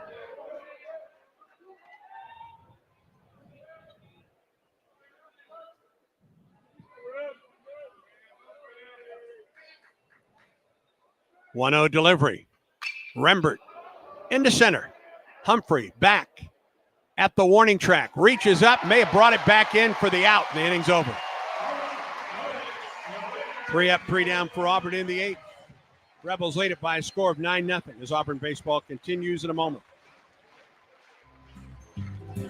Strike out ants, termites, and other pests with a call to Cook's Pest Control. Cook's proven pest control methods and superior termite control system keep your home safe and are backed by a 110% satisfaction guarantee. As the weather gets warmer, your spring cleaning isn't done until you call the official pest control partner of the Auburn Tigers, Cook's Pest Control. Looky, looky, looky, here comes Cookie, Cook's Pest Control. Hey guys, it's Auburn baseball season again, and if you want to hit your next big event out of the park, then get Baumhauer's Victory Grill in Auburn to help with all of your catering needs. From team parties to tailgating or any big event you may have, Baumhauer's always hits a home run by making sure all of your logistics are covered, and you can just sit back, relax, and enjoy the big game. And if you need a place to host your party, come try Baumhauer's new covered patio. Give us a call to book your big event today. Baumhauer's Victory Grill, 2353 Bent Creek Road in Auburn. War Eagle. Back to Oxford, Mississippi for more Auburn baseball against Ole Miss. Ben Short back to work in the bottom of the 8th. Rebels lead Auburn by a score of 9-0 on the opening night of this series. Bub Terrell, a pinch hitter, and the top of this inning stays in the game, and he will go to center field for Auburn. It will be Luke Hill, Judd Utermark, and Will Furness, 2, 3, and 4 hitters for the Rebels here in the 8th. Check of the Yellowwood scoreboard. Good games all over the league tonight. Texas, Oklahoma tied at 3, bottom of the 7th. Tennessee 4, Arkansas 3, bottom of the 5th in Fayetteville. 12-7, Mississippi State leads at Missouri in the top of the 8th. LSU 5, South Carolina 4. That game's in the top of the 9th in Columbia. Finals tonight, Texas A&M fell at Georgia 10-6. Florida won at home against Alabama 7-6. And the first pitch home is inside, a fastball that misses inside to Hill. And Kentucky 7, Vanderbilt 5, bottom of the 9th in Nashville. Here, Auburn trails 9-0. Stretching the pitch. Foul back. Ball and a strike.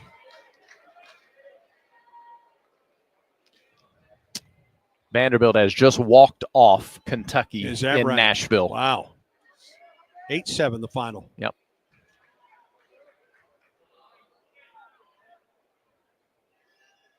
Stretching the pitch. Fouled off the mask of the Auburn, I believe the Auburn catcher. So both Vanderbilt and Georgia are 17-11. And if this doesn't turn around dramatically, Auburn will fall a game behind out of 4th place. Braden Holcomb, a walk-off 3-run homer for Vanderbilt. Wow. 1-2. Missed upstairs, 2-2 to Hill.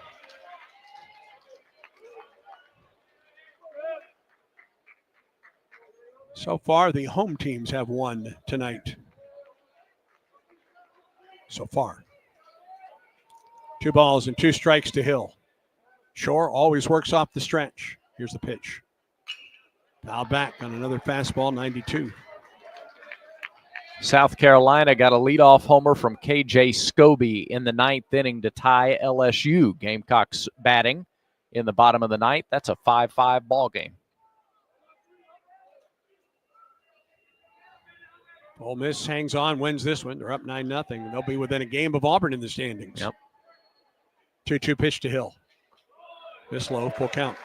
Ole Miss would also be back tied with Alabama, both teams at 15 and 13. Right.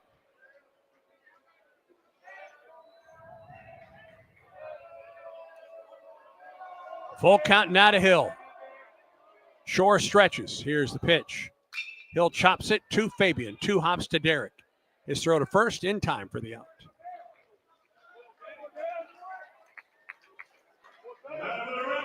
And here's Judd Utermark.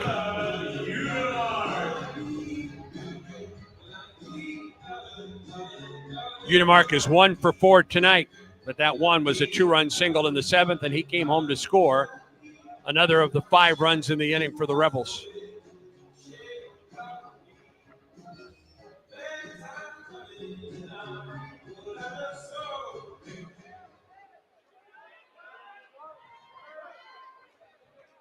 The stretch. Here comes the pitch. In there for a strike.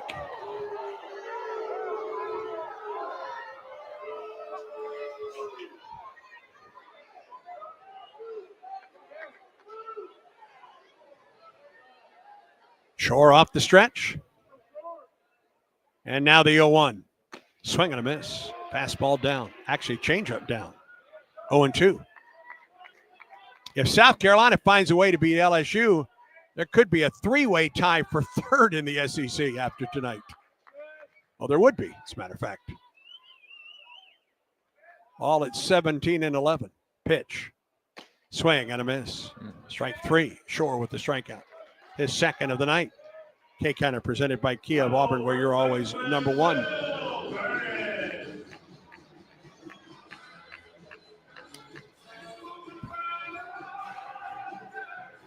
You look at the SEC tournament bracket, and these, final standings, they're going to matter toward national seeds and hosting and things like that. But if you look a week earlier than that at the SEC tournament, changes the time of your first game. First pitch to Furness, down and in, ball 1. 4 seed won't play until Thursday evening for the first time. The 5 seed will play midday Wednesday. The 6 seed will play the last game of the day Wednesday. A ball and no strikes to Furness. Shore off the stretch. 2 outs, nobody on. Here in the 8th, the pitch. Fouled it out of play. Keep the first 2 guys off base for Ole Miss tonight, and they haven't scored a run. The 3 innings in which they did, they scored 9. 2 in the 6th, 2 in the 5th, 2 in the 6th, and 5 times in the 7th. A ball and a strike to Furness. Here comes the pitch. Line drive up the right side. That's going to get down and will go to the wall. Furness is around first base on his way to second. Throw in is not in time. It's a leadoff double for Will Furness, who now has 3 for 5 on the night. Make that 5th double of the year for Furness.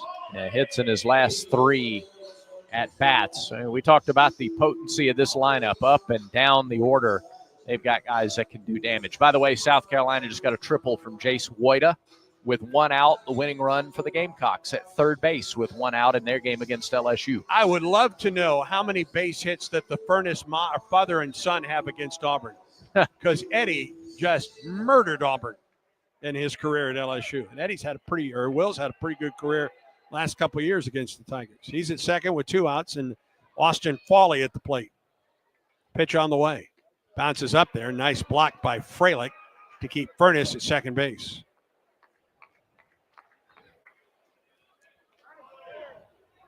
Nine runs on 11 hits on the night for the Rebels. They have played errorless baseball. No runs, 4 hits, and an error for Auburn.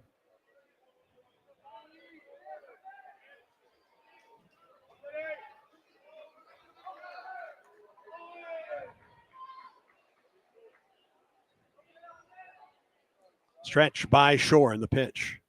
Ground ball, foul past third. The ball and a strike to Fawley. Fawley hit by a pitch in the second. Struck out in the fourth. Singled and scored in the sixth. And walked and scored in the seventh.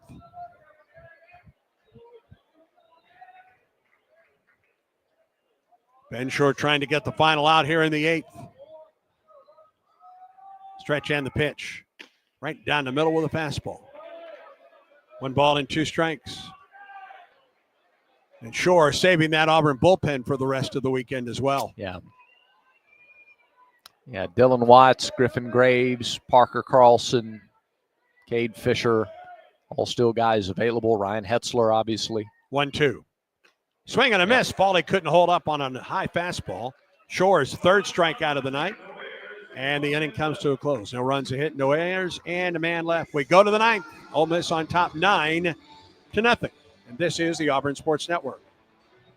Enjoy baseball and softball season on the Plains with live sports radio presented by Alpha Insurance. Auburn Sports Network broadcasts are available with no delay at both Plainsman Park and Jane B. Moore Field. Every grand slam, stolen base, and strikeout, yours with no delay. Look for the live sports radio kiosks around the ballpark. Live sports radio lets you take the broadcast with you at every football game, plus home men's and women's basketball games, baseball, and softball. Live sports radio presented by Alpha Insurance. Strike out ants, termites, and other pests with a call to Cook's Pest Control. Cook's proven pest control methods and superior termite control system keep your home safe and are backed by a 110% satisfaction guarantee. As the weather gets warmer, your spring cleaning isn't done until you call the official pest control partner of the Auburn Tigers, Cook's Pest Control. Looky, looky, looky, here comes Cookie, Cook's Pest Control.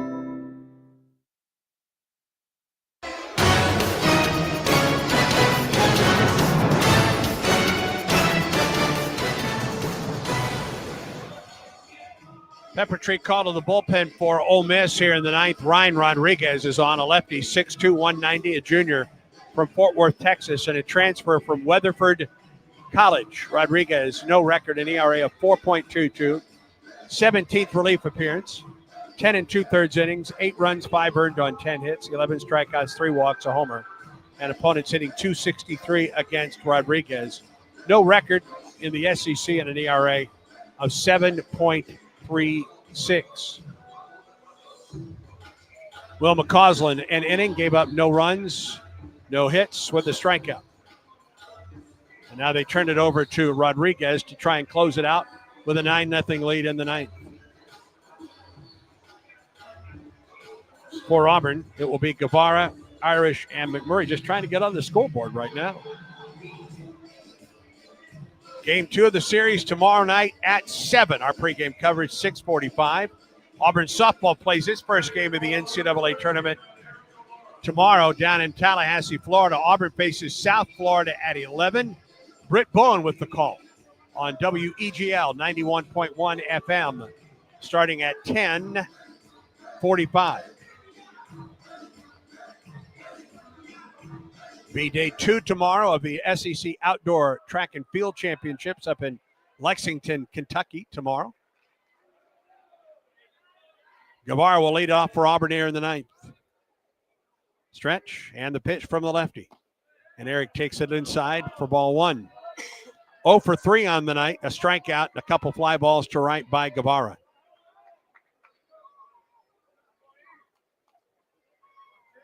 Ryan Rodriguez, a closed stance. The pitch misses outside. 2 balls and 2 strikes. 2 balls and no strikes, excuse me.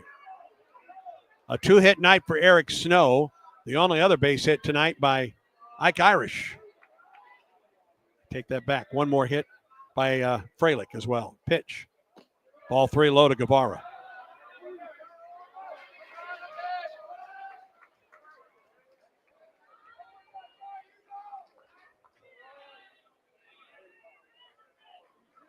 Stretch. Now the 3-0 pitch to Guevara. Here it is. Down the middle for a strike. Just 2 walks on the night. The starter, Hunter Elliott, was terrific. No runs on 4 hits with 8 strikeouts and 7 innings of work. 3-1 pitch to Guevara. Here it is. And he walked him. A leadoff walk. Just the second time tonight that Auburn has been able to get its leadoff man on base. And here is Ike Irish. Ike is 1 for 3. Bloop single in the 4th. He's flied to deep center and grounded out to short. Guevara with the lead at first. He's there as the leadoff man for the Tigers here in the 9th inning. Stretched by Rodriguez. And the pitch. Irish takes it down and in.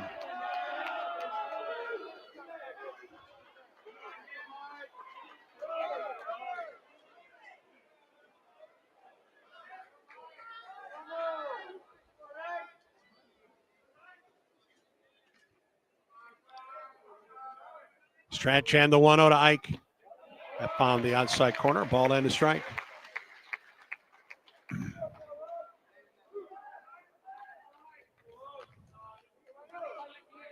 Nine runs, 11 hits tonight for Ole Miss. No runs, 4 hits, and error for Auburn. They do not hold Guevara now at first. And the pitch to Ike. Misses inside, 2-1. 9-0. The Rebels lead it as Auburn bats in the 9th.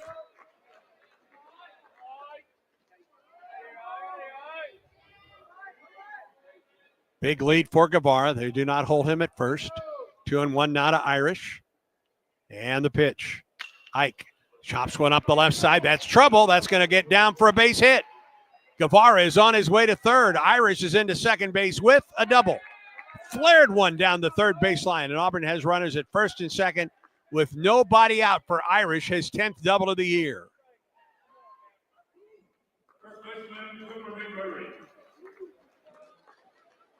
Boy, it's hard to find, especially a left-handed hitter, that goes any better to the opposite field than what Ike Irish has done in his career. He put that one almost on top of the left field line for that double. Runners at second and third and nobody out. And here is McMurray. Inside, ball 1. A right-hander in the Ole Miss pen just in case. Catcher is out to talk it over with Rodriguez. That right-hander, I think, is Alex Canny.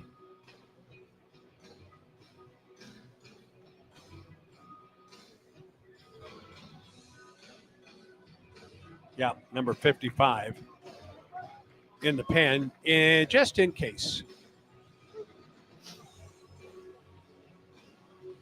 Auburn has put runners at first and second with no one out here in the top of the 9th, trailing 9-0.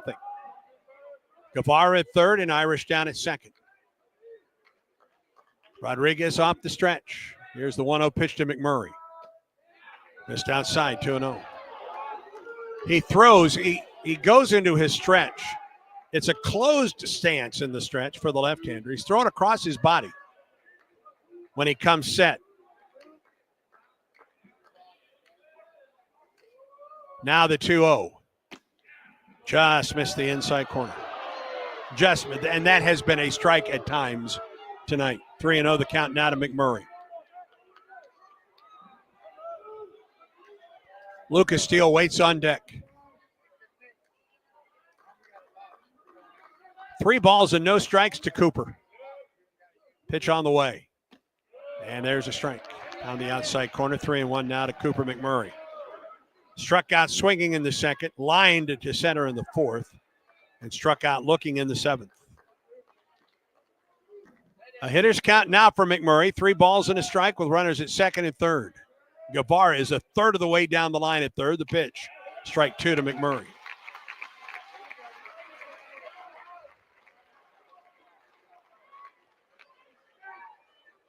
With the shift on, there's nobody even close to holding Guevara, who's 20 feet down the third base line. 3-2, the count to Cooper McMurray. Stretching the pitch. Goes the opposite way and fouls it off the grandstand.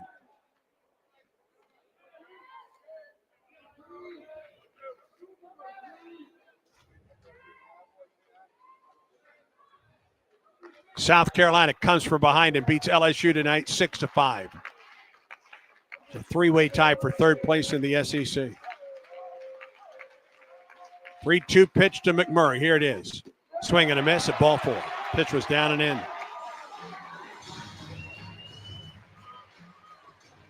McMurray down on strikes for the third time tonight.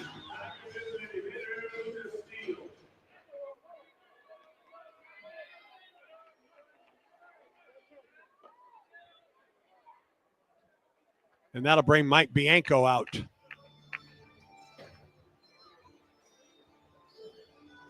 And LSU will make a Ole Miss will make a pepper tree pitching change. This is Coke Zero Sugar. Could I be the best Coke ever? Try and taste with your ears. Hear those bubbles? Imagine them tingling on your tongue. Fizzy deliciousness. Listen to that cascading liquid. A mouth-watering waterfall. Irresistibly tasty. Zero sugar. Crisp, refreshing, and ice cold. Is Coke Zero Sugar the best Coke ever? Try and decide. Right-hander Alex Canny, number 55, is on for Ole Miss. Senior right-hander, 6'1", 230, transfer from Tampa, originally out of Valrico, Florida. Canny 1-1 this year, a 3.86 earned run average. This will be his 12th appearance and his 11th in relief with a save. 14 innings, 8 runs, 6 earned on 20 hits.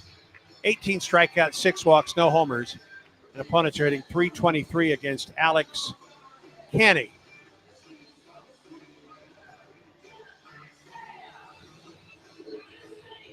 This will be his first ever appearance in a Southeastern Conference game. No, I apologize.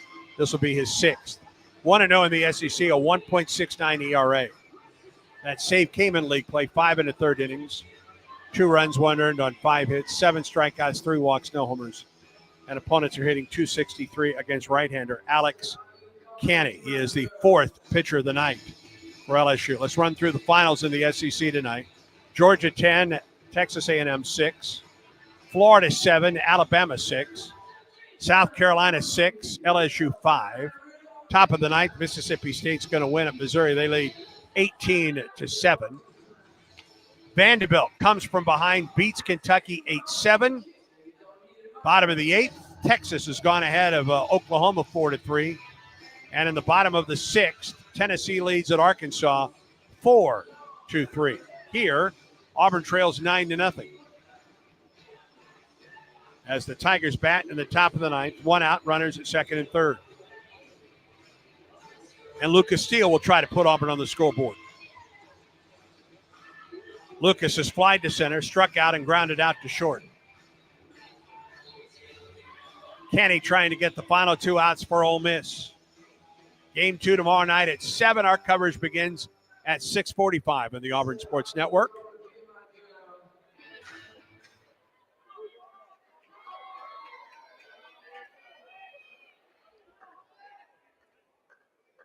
Steele will bat left-handed against the righty. The pitch. Ball inside.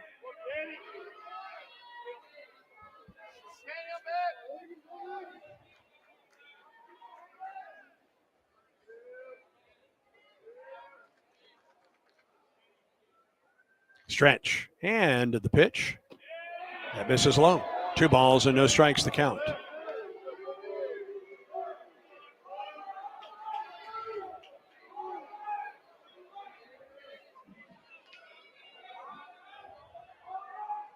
Second and third, 1 out in the inning. The 2-0 to Steele. Ball 3 low.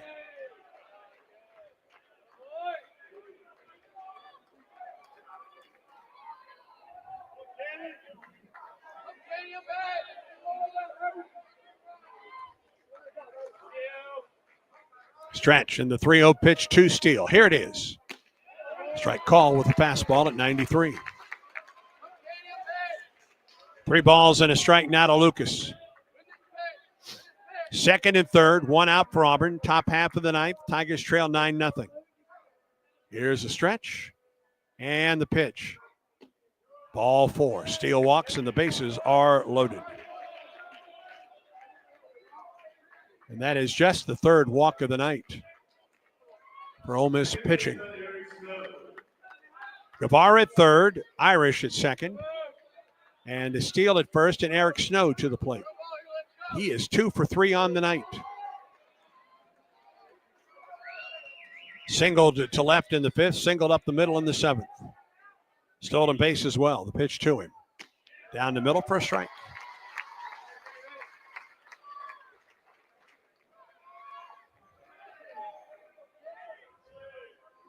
Steele has raised his average to 288 tonight. Has 5 homers and 24 runs batted in. 0-1. Down the middle for strike 2.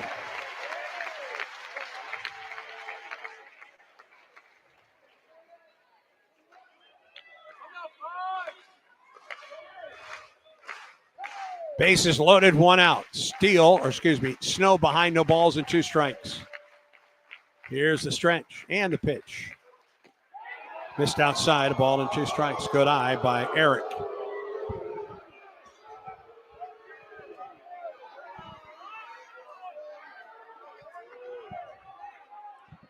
You can tell the Ole Miss crowd didn't agree with that call.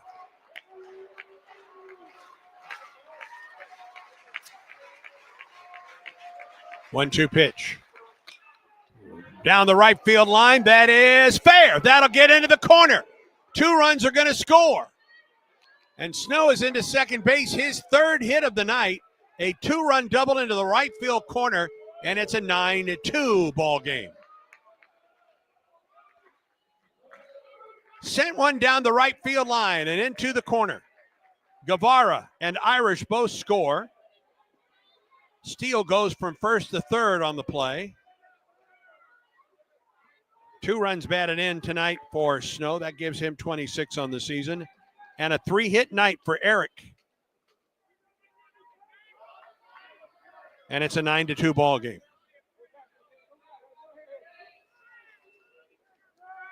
And for Eric Snow, his 12th double of the year. And Auburn 2nd in the inning.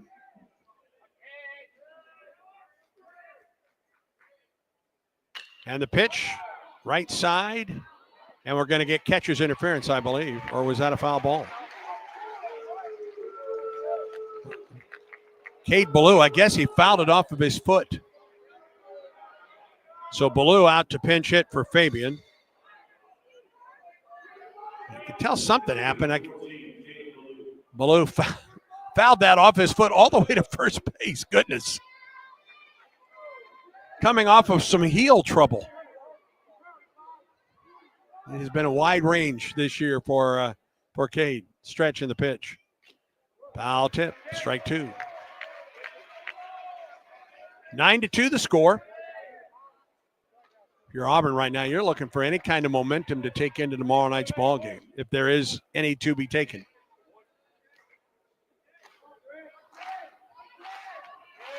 No balls and 2 strikes to Cade Ballou. 2nd and 3rd, 1 out in the inning. Stretch by Canny. Here comes the pitch. It misses low, an off-speed delivery. 1 ball and 2 strikes to Cade.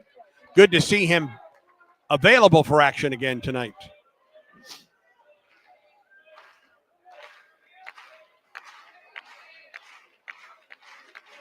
Ballou awaits the 1-2 pitch from Canny. There it is. Swing, drive down the right field line, curving, and foul into the corner. Looked like it had home run distance, but he hooked it foul.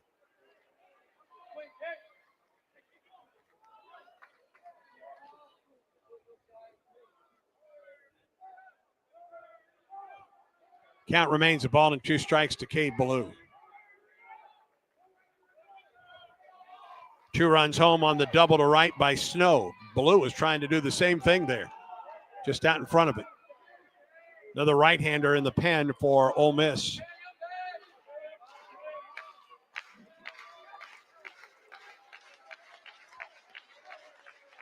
Stretch and the pitch.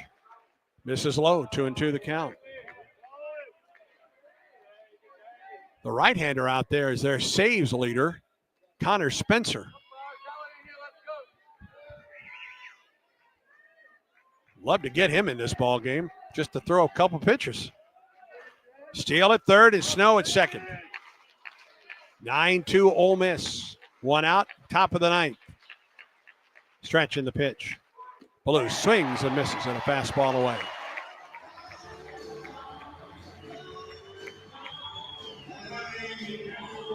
And that'll bring Chase Fralick to the plate.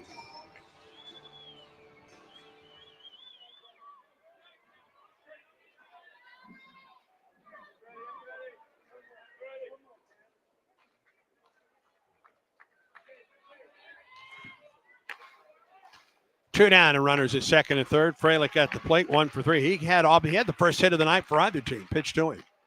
Fastball high and outside. He singled in the third, but was picked off at first. Has since lined to right. And struck out swinging. Stretch and the 1-0. Change up in there for a strike. The ball and a strike.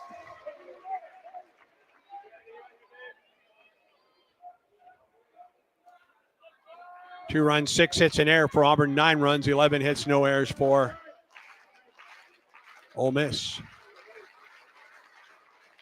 The ball and a strike to Fralick. Now the pitch.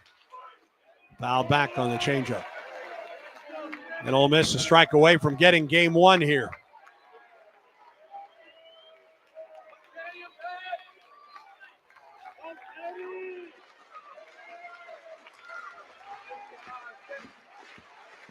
Fans that are left come to their feet here in Oxford. 1 ball and 2 strikes to Fralick. Stretch by Canny. Here comes the pitch. Chopper foul. Fralick took that one off the foot. He'll walk it off.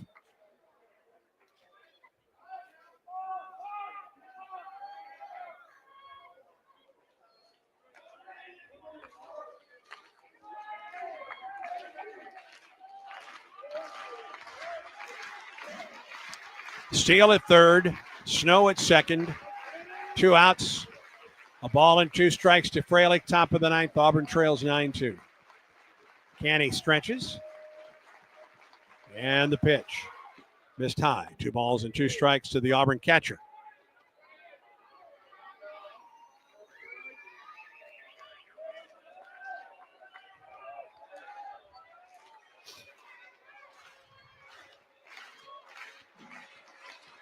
Two balls and 2 strikes to Fralick.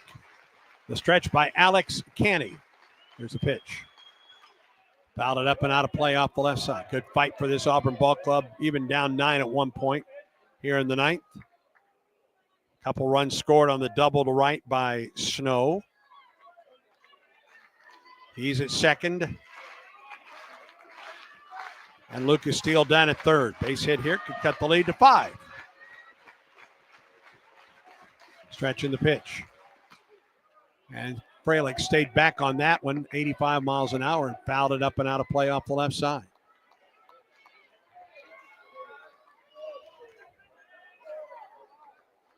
Ball game just shy of 3 hours and 15 minutes old. I agree. Here's the 2-2. Ball 3 outside. Terrell on deck.